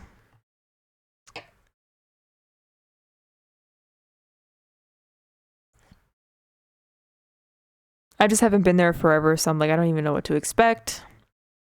But I'm glad I'm just kind of going for like a little bit. I think when I was younger and I went for like a whole month, it was just out of the because like there was like stuff going on, like events that were going on, but it was for just kind of like, oh, we haven't been to, you know, India in forever, so let's like stay for a month kind of thing. Okay. Maybe let's do like a gloss moment. Do I want to do a new clipping layer? Yeah, let's maybe just do a clipping layer.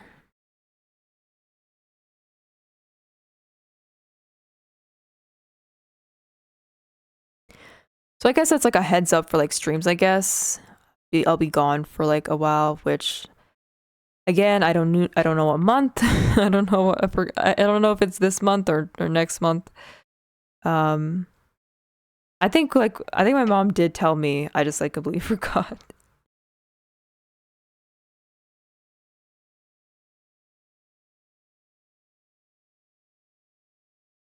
I used to like to use a darker pencil for this because it has like a pressure to it that you can use, but like it has a soft end to it. My music.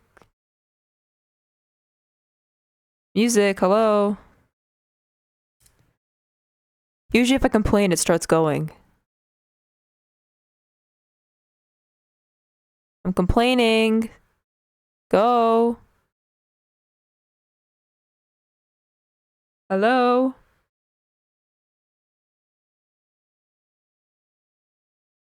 Okay, hold on. I'll be right back. I'm gonna be here. I'm just trying to fix everything.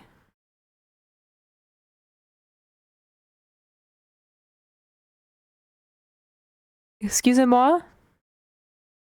Okay, there we go. Man, I've been irritated.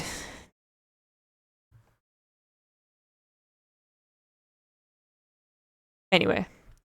So yeah, it's like I'm kind of happy to like go back and like just I just haven't been there forever, but also it's like I think cuz it's like my mom's like, "Okay, like we have to go here to get like new clothes for you." And I'm like, "What do you mean new clothes? Like why can't I just like wear like the clothes that I have?"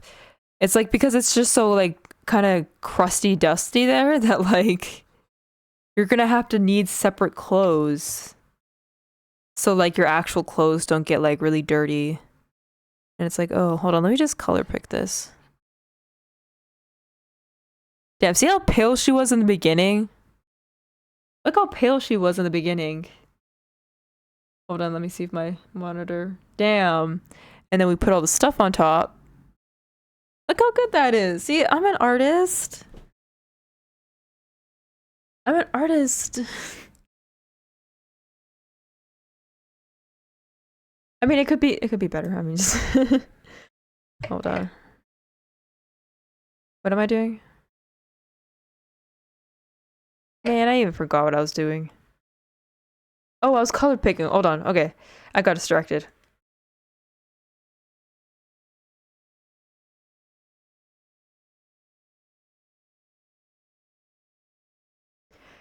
Because this part, like, this was just a sketch and I didn't want to completely color it in, but it is bothering me a little bit. Okay, if it's not that, then oh, it's the teeth. It's the teeth. Okay. I have to erase the base from the teeth. And when you use when you erase this part of the base, it erases everything on where the clipping on top of what the oh my god sentences. When you erase the base and whatever clipping layers you have there, it's going to erase that too because the clipping layers affect the base. So that's what I was trying to say. Maybe I'll add a little bit of like blushy to the corners of the lips.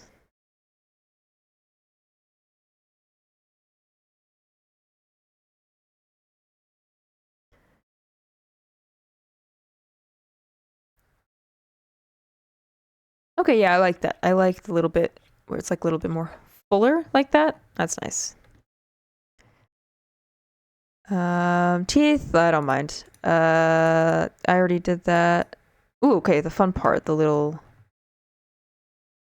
not scleras. Scleras is the white part. Irises, yeah, sure. So I think for this, I'm gonna use the selection tool. I'm gonna lasso this. No, not lasso.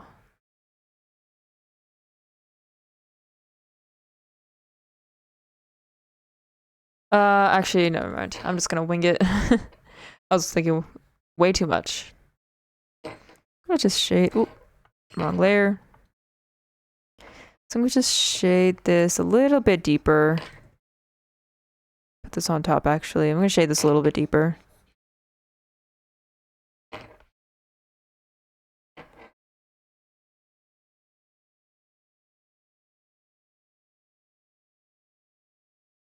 Okay. Looks a little better. If you're wondering about the eyelashes, I'm gonna work on that. Don't worry. Then use something soft for like the inner here. Nothing too harsh. Um, I think I want to kind of keep it simple, so let's do something very light. Because I could do something stylized, but I won't. So let's do the darker pencil. So I want some of that opacity, but harshness at the same time. And just add a little thangalangas here. Add a little bit of thangalangas to make it all like fancy. And then let's add some highlight. A lot of people have so many different ways how they do their highlights. I'm pretty simple with my highlights. But I think I want to use the airbrush though.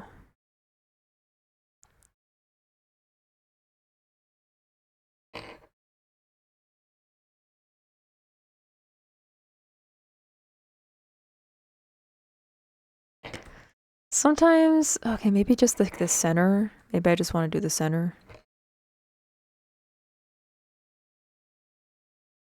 The center is just... Okay, I kind of like that. It kind of adds a little brightness. Maybe just something like on the corner here. Something like that. Maybe on the bottom. People usually put it on the bottom. No. Maybe I'll just darken it up. Here. Here.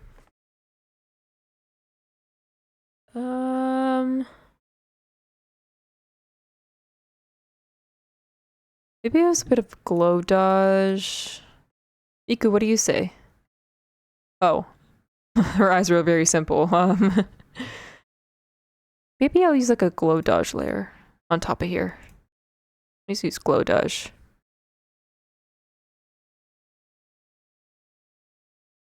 Maybe use like a purpley color. Brighten it a little. I'll just put on the bottom. I don't know, do I like it on the bottom?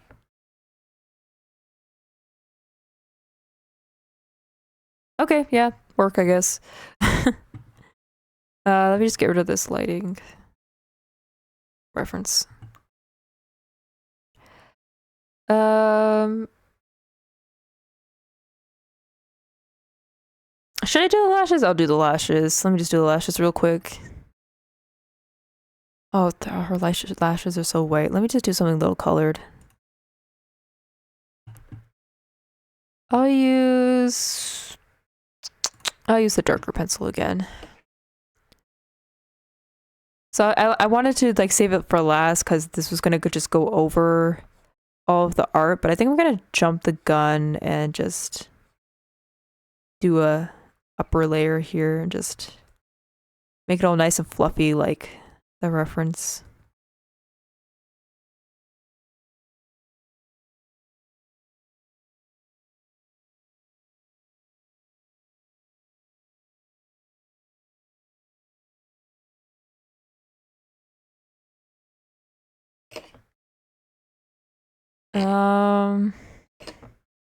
Well, I'll see if I like this actually. Let me just let's be real.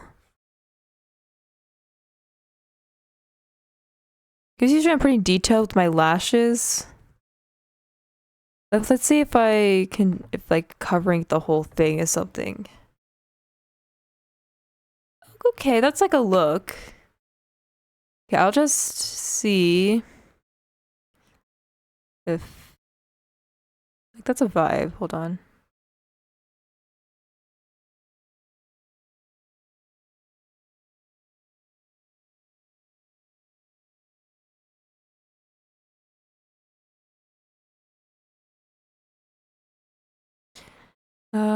Okay, something like that.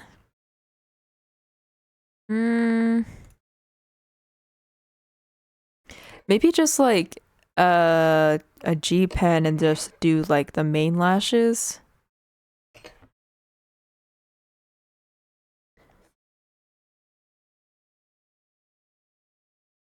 Just like the main lashes here.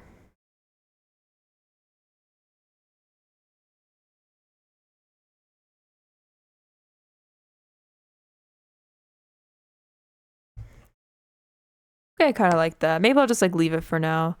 And let me actually do the water line. Hold on. Water line. Let's just make it bright for the sake of stylization. Okay.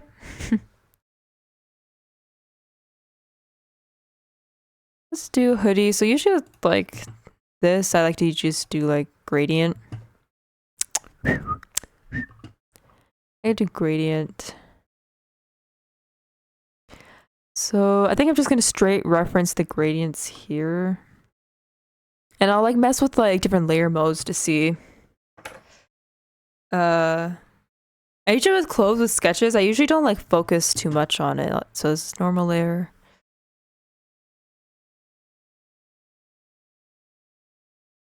Okay, I kind of like that. Okay, I'm gonna use that for the top of the hoodie because that makes more sense lighting wise.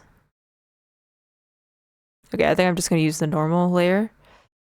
And then for the top layer, I'm gonna use whatever color this is. Make a new layer. I don't like using like the these layers where you set it up so it's just one big layer. I like to separate, have like a nice separate single layer and just like layer it like that. Maybe this is too big for a layer. Okay, yeah, that's good. And then maybe screen lighter. Okay, that's too white. Glow dodge, add.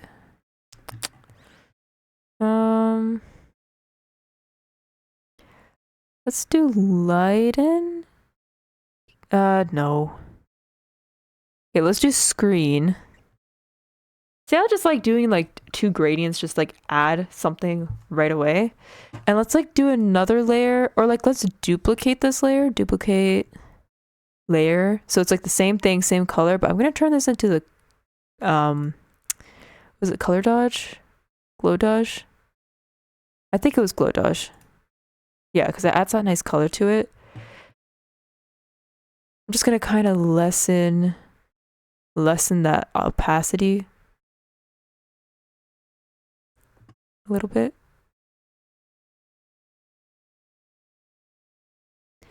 And then from there, we can start doing shading. Because the lighting is already done. I just have to shade now. We trusty dusty mark brunette brush.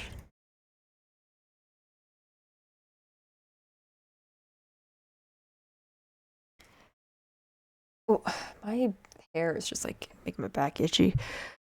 Yeah, so I'm just gonna color pick here. Choose like a darker color. Okay. Ooh, so the brush is a little bit too big, has too much texture, so I think I'm just gonna like sketch it in and then just use my horse brush to flatten it out a bit.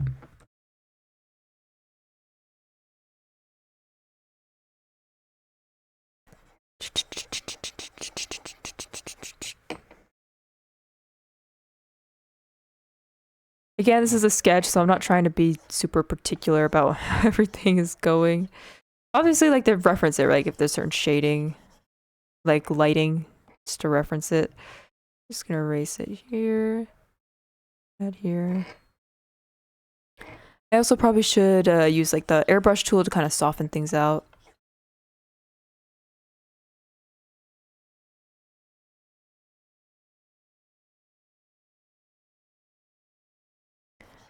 I think I'm gonna soften this up because this also with the opacity I can just do some like soft gradients here with the brush. I feel like I can do everything with this brush. It's gonna freeze. I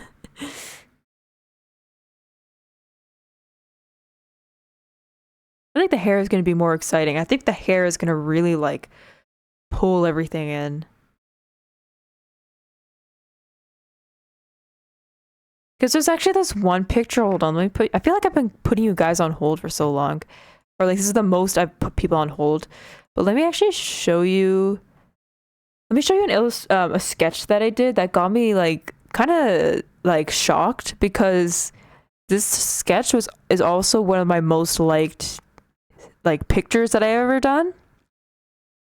And I'm actually kind of confused why a lot of people like this sketch, but I kind of analyzed it and I was like, what is something that's so like intriguing to people about this sketch? And I mean, I kind of would like to know, like, what do y'all think about it? Like, what do you guys like about it? Because I've been just kind of referencing this sketch, and I'm like, what is the thing that people really like about this sketch? Let me put you guys back. Here, so this is my Ruko sketch. Why is it not? Okay. Yeah, you can see all of it like that. So it's like very basic. There's like just pretty much gradients, like very soft gradients, very simple shading. Like just kind of add a little bit of color here and there. It was not that like intensive of a sketch, and just added some like dynamic stuff. So like on the legs, there's like some redness to contrast with the blue. The line art is ass, but I made it work. Shading, like you see on the face, very simple. Like I feel like I barely did nothing. It was just very simple shading where there was just lights and darks. But people really like this drawing. It's like one of my most liked drawings, sketches, or whatever. There's just something about this that people really like. So I've been trying to study it a lot, and I guess I just didn't overthink everything. And like it just kind of reflects. I don't know. It's I don't know. It seems like every time I draw Ruko, like everyone seems to like how it looks. So yeah. Because I even did a very old sketch of Ruko as well, like a couple years ago, and a lot of people really liked that one too. So I don't know, maybe it's something about her design that's like really cool. Okay, let me get back to her.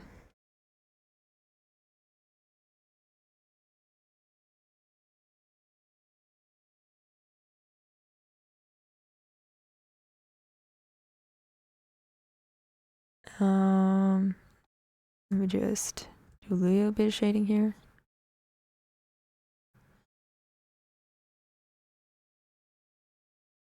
Part of me is thinking the way that the hair was shaded that people really liked. It was very, very attractive to look at. I'm gonna go to the horse blending tool.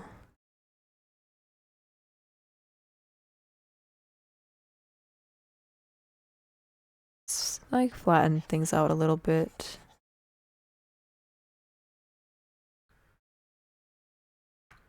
Let's do a little bit of shading here. Let's not like dwell on this too much.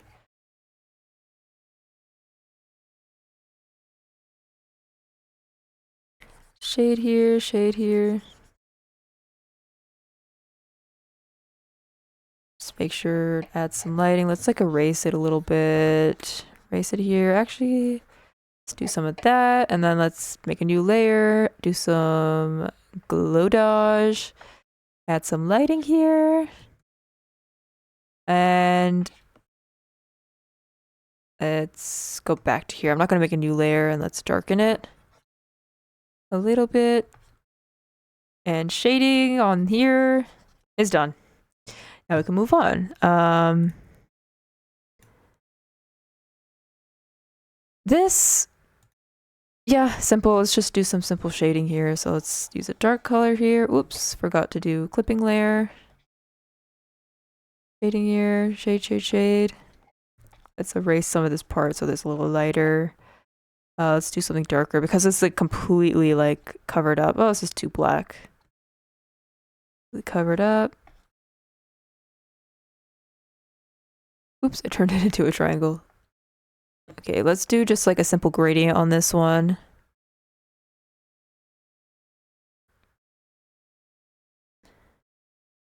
I think that might be too dark of a color actually. Oh, that's fine. Simple gradient. Let's just like shade it a little bit too. A teensy bit. Because it's kind of covered up, so I don't want to think about it too much.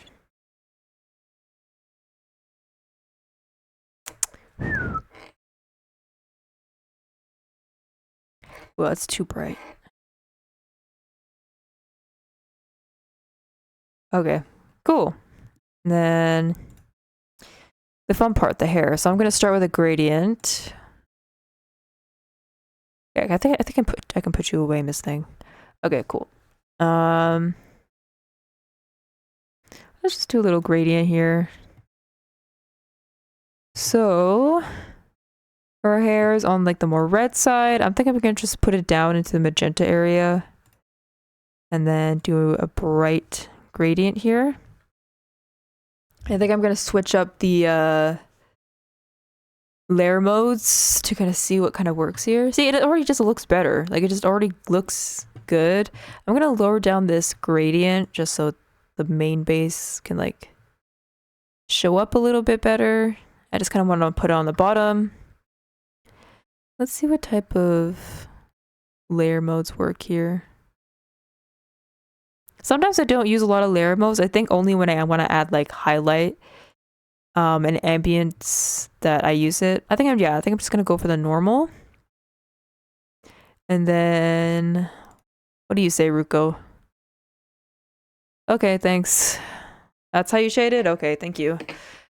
I'm just gonna go in and shade with the same color, but we're gonna use the cube brush. Or just something a little darker here. Music is not working. Per usual. Start working. See, usually if I yell at it, it works. Start working. Go.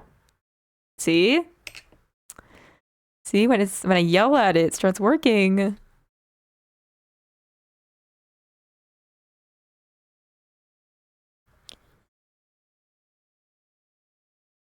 So shading, I'm just gonna be pretty basic.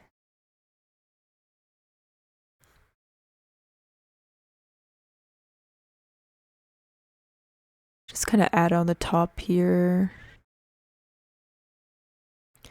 What else has been going on?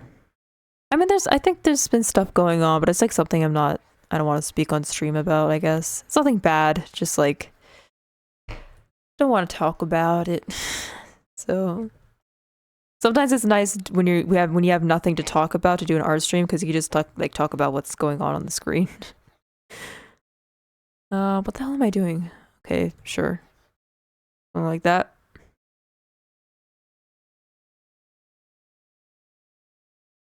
And then I don't want to be too harsh with the shading because it just looks like I'm just doing line art and it just looks way too harsh. So just keep it at a minimum. Just keep it at a minimum. And then just make it buildable over time. Shade up here.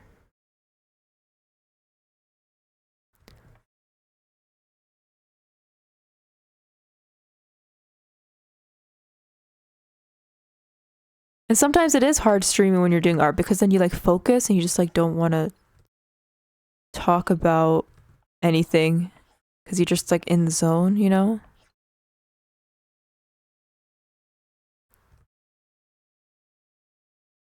Yeah, not a lot of shading here because there's a lot of light here.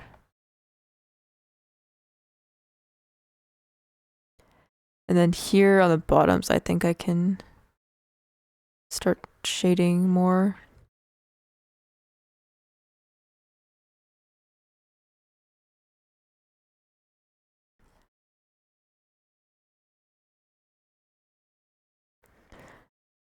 Let's do some shade in here. Let's color pick this color because I need to blend here.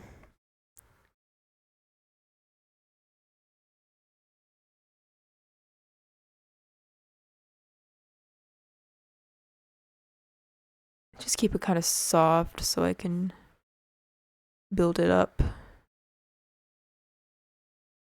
Okay, that's looking pretty good. I think I might want to use the horse blend tool a little bit. Because also this blend tool also stretches the paint as well. So I'll just use that to kind of not only like soften it up a bit, like make the color a little softer, but to just kind of stretch it and blur it out a little bit. Oh, sorry, my freaking hair here is just like itching up my back.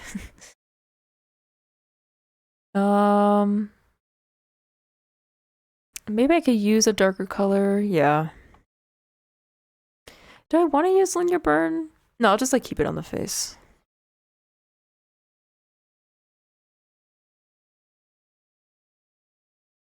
Let's darken it up a little bit. Maybe darken it up here. Usually with like the darker colors, I like put it in the pockets and not like just everywhere. Just kind of keep it simple. But add some like depth to it, but like not too much or else it's just going to be gross and muddy. So that doesn't make sense that I'm putting it up there. Up there, so maybe over here.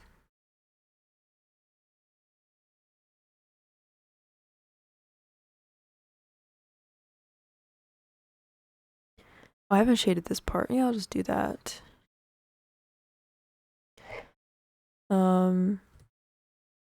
Over here, there's some little pockets here that I can deepen up a little bit. Yeah, this is coming together pretty good. Let's erase it a little bit here. Notice how I'm not zooming in at all. I'm just like doing that.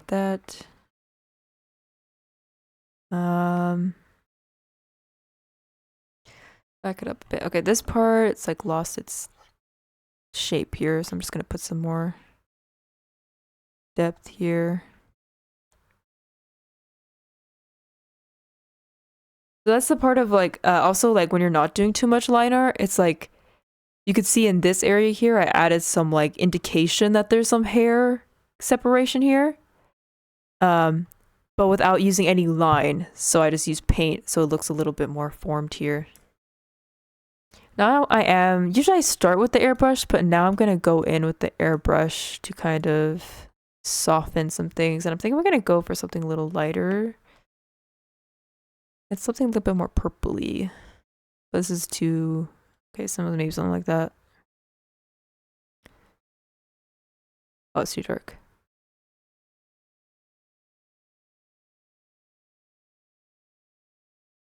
I add some little, ooh, not there. Yeah, this is too big of a size.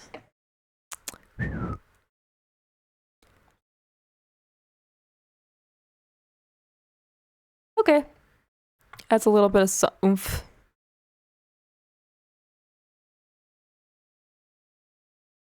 Sure. Eyebrows.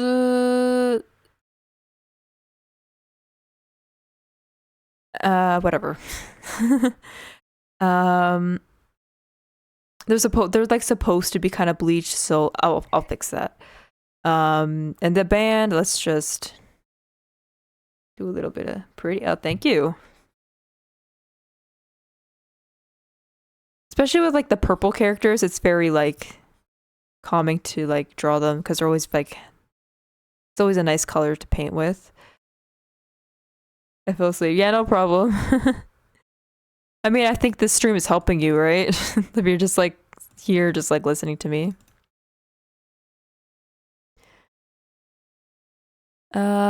Okay, I think I'm gonna start doing the fun part. So I'm gonna go into glow dodge here. I'm gonna turn this actually white so I know it's the highlights. I'm gonna do the hair highlights.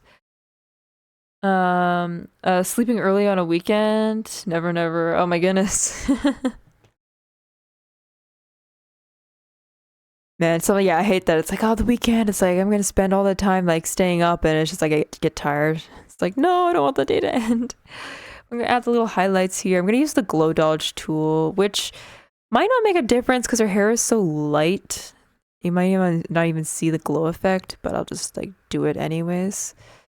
I'm just gonna erase a little bit here.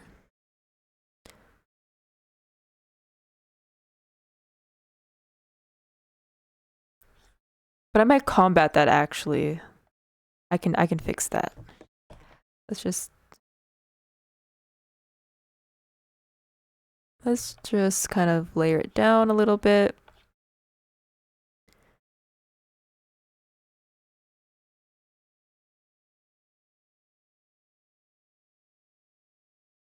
And then add some little bit of shading here. And I think here is you're gonna notice it the most, like kind of the glow effect here. Sometimes the glow dodge layer is it's a hit or miss for me sometimes. I think it depends on, let me just erase all that. It depends on kind of like the art that I'm doing. Like if I want to use a glow dodge layer. Sometimes I do, it works out, but sometimes it doesn't, so.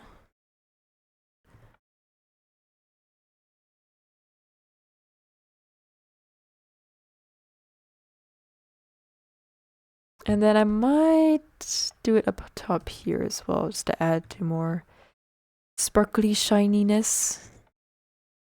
Gorgeous hair. So just to help pop out those highlights, I think I'm gonna go back to the hair, and then I'm gonna make a new layer here, and then kind of use like a deeper color of this to just kind of, wrong brush, to kind of just add some darkness. But because it's very on the red side, I don't know if I want to use like a pinky red here. Well, maybe let's just experiment. Yeah, it's like very red. And this is too fluorescent. Okay, sure.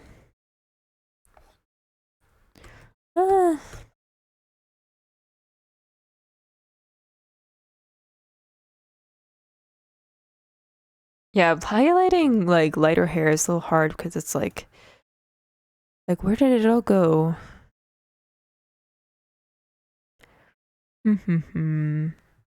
Actually, one thing I'm thinking about, I might want to deepen things a bit more with like a strong, deep color. If this can unfreeze, thank you very much. If you can unfreeze. If you can unfreeze, okay, there we go. Where's my deep?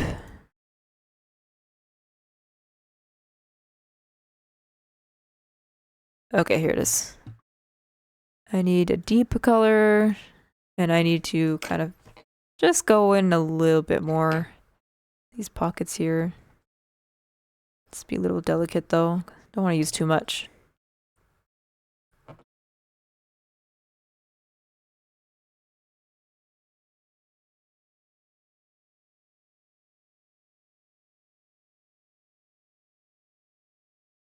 Yeah, I think it's just this area I'm kind of bothered with.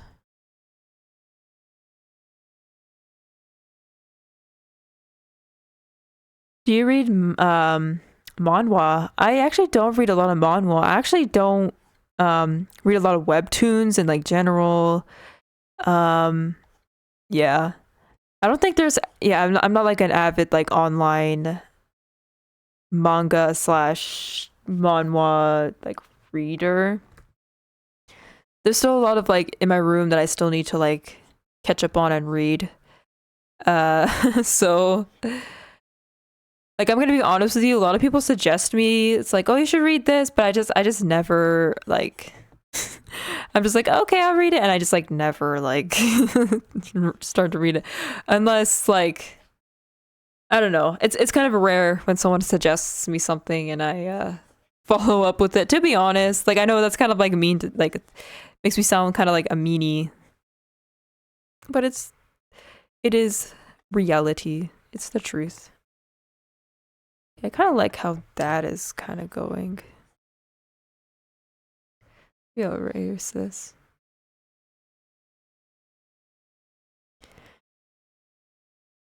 But do you have like favorite manhwa and stuff? like, do you prefer it over maybe like Japanese stuff, like just like manga in general? Kind of curious. Like, is there like a clear difference in like storytelling, like from what you can tell, like from what you can like read and stuff, or I kind of like how that's going.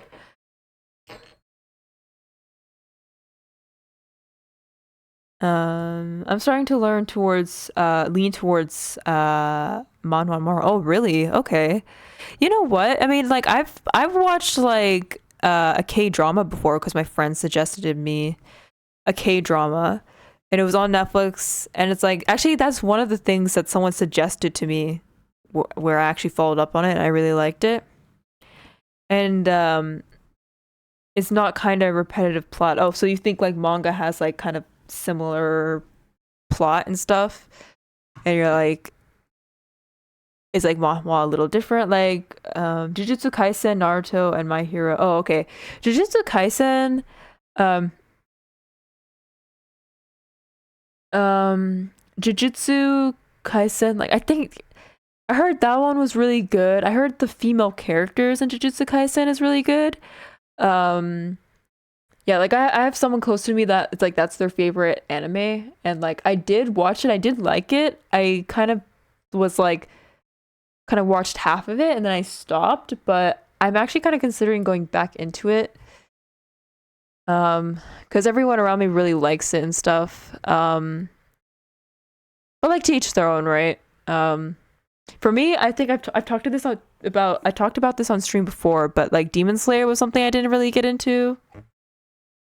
Well, the new second season just dropped for Jujutsu Kaisen. Okay, for me, it's like when manga, like when seasons drop for anime, it's like I still don't feel pressure to like keep up with it. You know, I'm just like, okay, that's cool. You guys have fun. I'll get there when I need to get there. Let me just do this over here.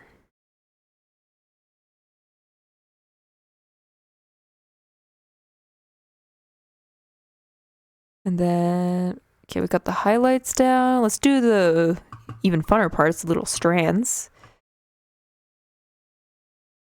My favorite manhwa so far is Solo Leveling. Okay. That sounds like an isekai or something. That sounds like you go into a video game world and then you defeat monsters and stuff. But the one K-drama my friend recommended me, so I'm gonna do like these little like strandy thingies. I like to use the Dami Pen A for this one. And I think it's very hair-like to me. That's too thick. It's called Crash Landing on You. I heard it's pretty famous on the K-drama world. It's called Crash Landing on You, and like I started it, and I'm thinking to myself, it's like, oh, this is just some like soap opera stuff that like moms watch and stuff, and I'm like, I don't think I can get into this.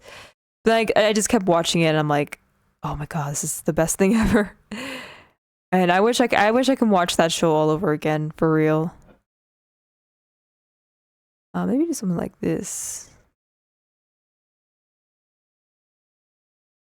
Ooh, like this.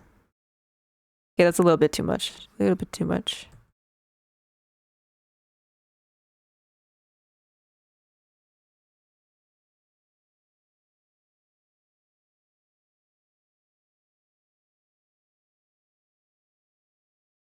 So I have these little strands to add some more like dynamic stuff going on here. Let's do that. Ooh, that's pretty. I'll just do like one little strand. Maybe something up higher so it's not obstructing too much.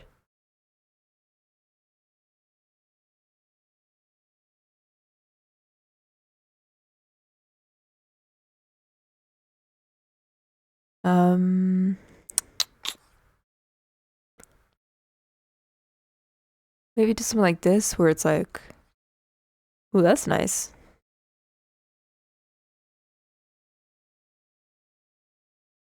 It's getting its own series soon. Oh yeah, because I heard a lot of like manhwas are getting their own like anime adaptations, like at least in like things like Netflix and stuff. I heard there was like this one webtoon that got its own Netflix animation.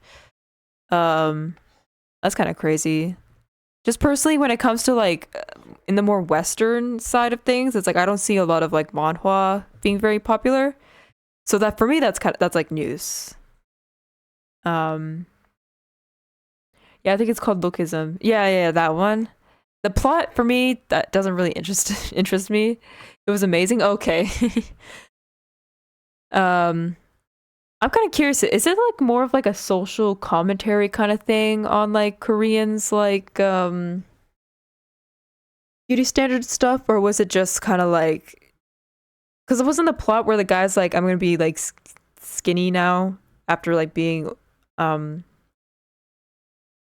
plus sized or whatever, and like you got treated better or something like that. Because like if I watch that show and it's like it's just about how he got like he lost weight and then everyone treated him better and like that's the moral of the story, I don't wanna watch it. um Talks about beauty standards for a bit, but then I just focused on the characters. Oh, so the characters are interesting. Okay, that's interesting. um okay, that's kind of interesting because I am a little bit character driven when it comes to shows. Here's some of the like little strands I did on the hair. I don't know if you can see the difference because it's very light. They kind of add more like dynamic stuff to the hair. So now what I'm going to do is I'm going to take the line art layer and I'm going to duplicate it. There it is. Duplicate the layer.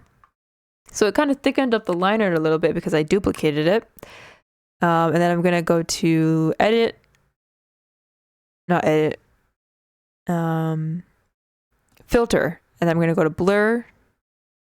I'm going to go to Gaussian blur. And then I'm going to put up the strength and I'm going to see which type of strength that I like here. Because the file's a little big, it's probably going to take a while for it to blur.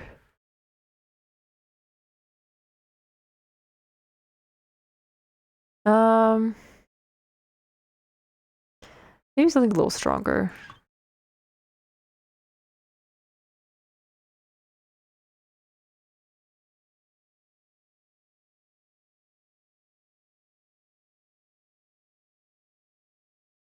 Okay, it's slowly coming. I don't know if you can see a transition, but it's slowly getting there. This is just the preview. I haven't like rendered it out yet. Okay, I kind of like that. I can work with that. I'll click OK to that. And then I'm going to take this underneath layer here and I'm going to clip that line art. So like a technique I like to use to kind of help soften things, because so see the difference? See that difference? Look at this. Look at this. See how like crusty dusty that is? It's like, oh, how do I make this fuller? Bam. Look at that. Beautiful.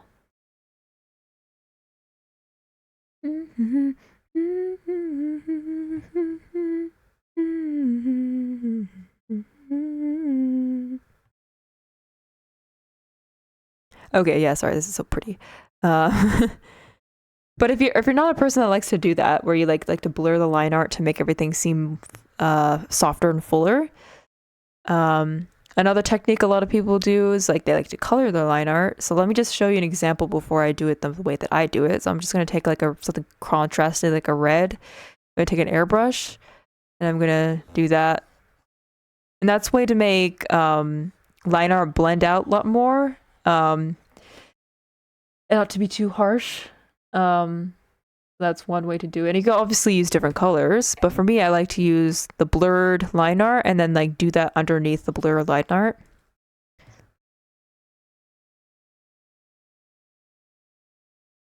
So it still kind of like buffers everything, but you can still kind of see the red shining through there.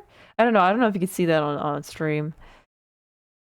But then for me, it's like I don't do the entire like liner, for example. I keep it black a little bit, and then just to kind of blend the hair a little bit better.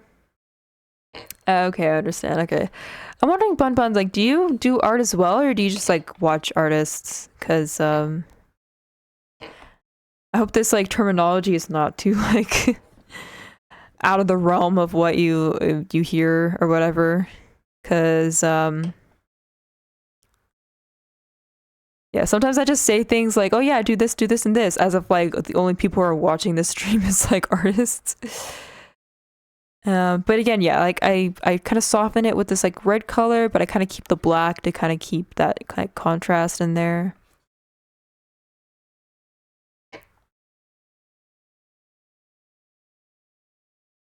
I like art, but I'm trying to get back into doing it again. Okay. I just did a lesson on how to do like freaking clipping layers and stuff. Because I was mistaking what Arcfiend was saying. I thought he didn't know what clipping layers were, but I was doing a lesson on how clipping layers work and how transparent pixels work. If you'd like to see it again, I'll show you for sure. I think I said it before, but I draw VTubers in my journal. Oh, okay. So as you can see here, we're kind of coming close to the end of this illustration.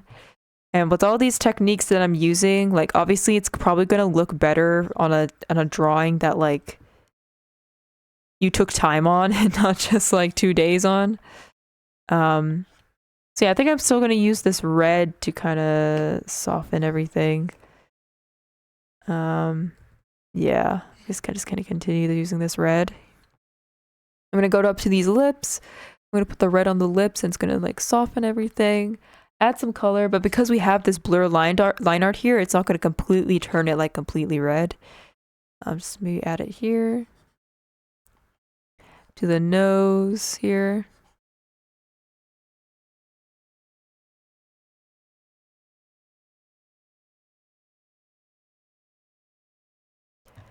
I'm gonna try something which I usually don't do in my art.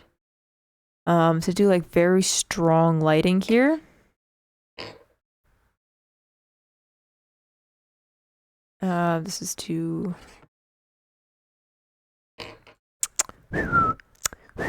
excuse me. Let's use the G pen or the darker pencil actually.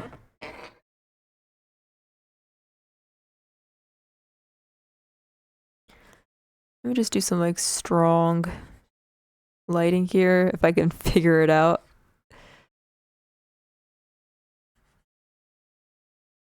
Just for like funsies, see what that looks like.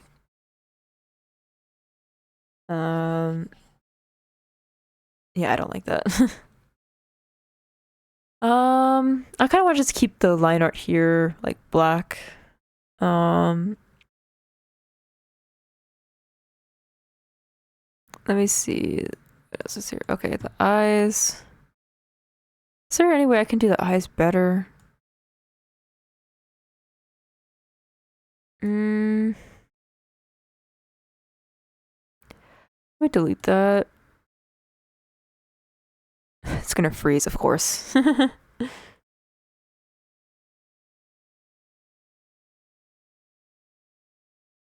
Okay. I want to delete this. Okay. I'm gonna make a new layer. I'm actually gonna go here and I'm gonna do the eyebrows here. Let's use the Dami pen. Let's use very bright light here. Or bleached brows here.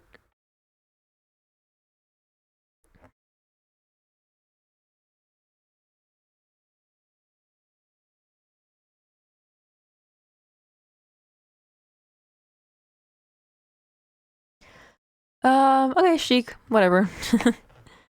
And let's just do these. Let's just do this very lightly. It's colored in like this. So I think I'm gonna do this very lightly.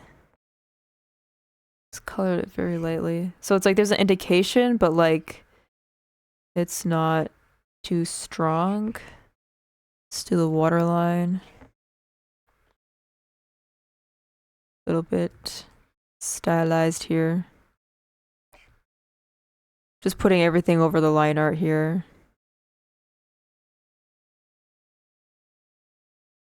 Also the bottom lashes too. I don't think I did the bottom lashes.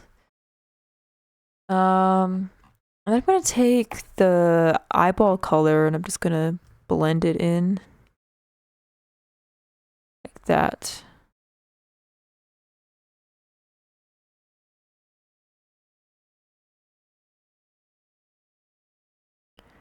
So it kind of just like does that blended eye effect or whatever. I did it once in an illustration. Let me just see if I can pull that up. I'm always constantly pulling shit up. Hold on. Sorry, I don't have a dual monitor. I keep saying that. I have to constantly do this all the time. There's like this one art thing that I did. Here it is. And it's gonna load, obviously. Yeah.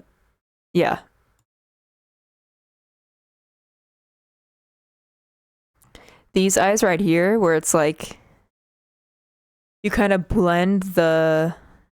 Is it showing up? Oh, there. Yeah, when you kind of blend the eye, like the sclera with the lash, that's like a really cool effect. And then you can also do it with like the iris, like with the blues here. They look so well blended. Yeah. Oh my goodness. This illustration took a while. Really to make sure that I was like layering everything properly. I think this illustration kind of started a lot of like how my art looks like today, because this was kind of like an experimental illustration. Just kind of like try this style out, because my art used to be kind of semi-realistic, but then that kind of art style just like stressed me out a lot, and like I felt there was so much pressure, so I wanted to like do more like anime styled art, because that just looked a lot more fun. And so yeah, so this illustration like was a start of kind of just like changing up how I did things, and I feel like I'm having a lot more fun with art and stuff. But this illustration is kind of old, but I feel like it does kind of hold up a bit. I mean, I think some parts are kind of wonky, but it's nicely painted, I think. I still try to like reference this. Too serious for you? Well, yeah, like with semi-realism, like you still kind of have to focus a lot on like making sure the anatomy is like okay, and that like things like just I don't know, I feel like I just couldn't like find a footing in that type of style. I don't know if that makes sense. And just like shading and stuff was kind of stressful, and I don't know. I feel like I have more fun with this style. And it kind of reflects, because then I feel like I can do better.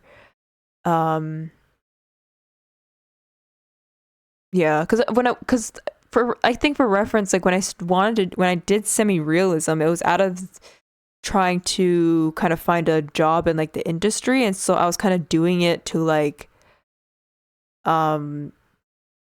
appease like the people who would look at your portfolio and stuff. And then when I didn't want to do that anymore, I was like, I can just kind of do whatever I want, I guess. So yeah, I don't know if that makes sense. I don't know, it just kind of stressed me out a little bit. I still try to apply things like better shading, like realism shading with this type of this like anime style art, but it just feels better. So compared to so let's compare a full-fledged illustration compared to just like little 2-day sketch. Ooh. But let me do some little decals. Let's get some color here. I don't think her thing is like butterflies, but she's giving butterflies, so I'm gonna draw some butterflies.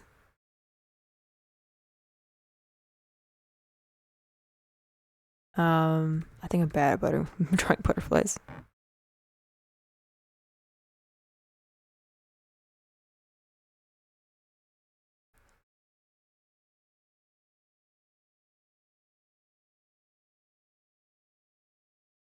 Nice. Pew, pew. Maybe let's do a little heart here. Little heart there. I don't know. Actually, let's erase this butterfly. Let's just do little hearts.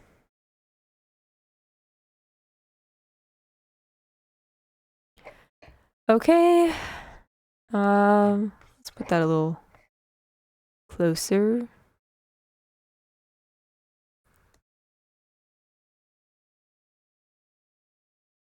Like, I've seen a lot of artists, like, they also kind of did that, like, when they started their career, and then over time, they just kind of moved to more of, like, a simpler style. Because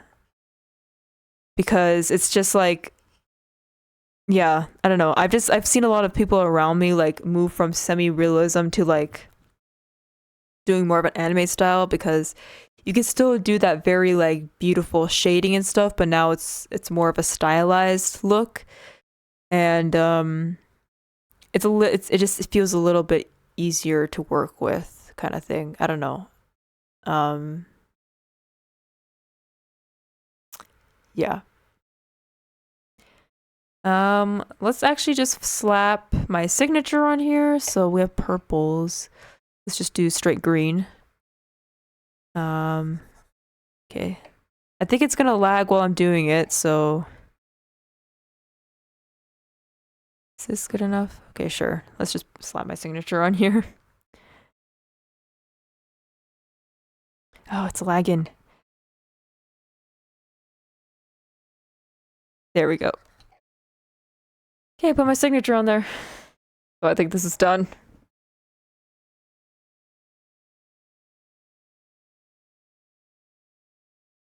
Oh, sorry. Okay, this is done. What do you think? Is it okay? Yeah, I don't know if this translates well on a stream, but yeah. I mean, it's just like a little 2-day thing, so I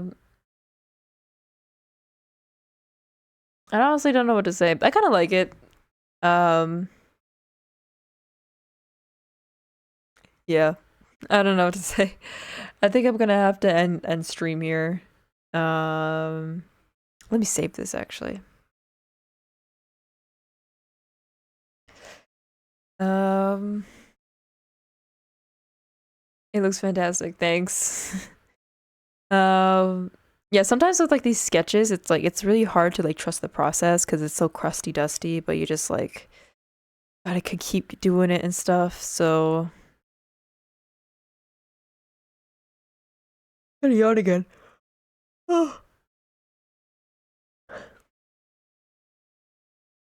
So I'm gonna sign off. Yeah, okay. Good night to anyone where it's night. Good morning to anyone where it's morning. For sure I'm gonna upload the VOD this time because the last stream forgot to set up so that the music gets cut off. So I couldn't upload that onto YouTube. So watch the VOD when you can, when it's on Twitch. I don't have Nitro, so it's just gonna be there for a week. Yeah, okay. Gahata Meiji.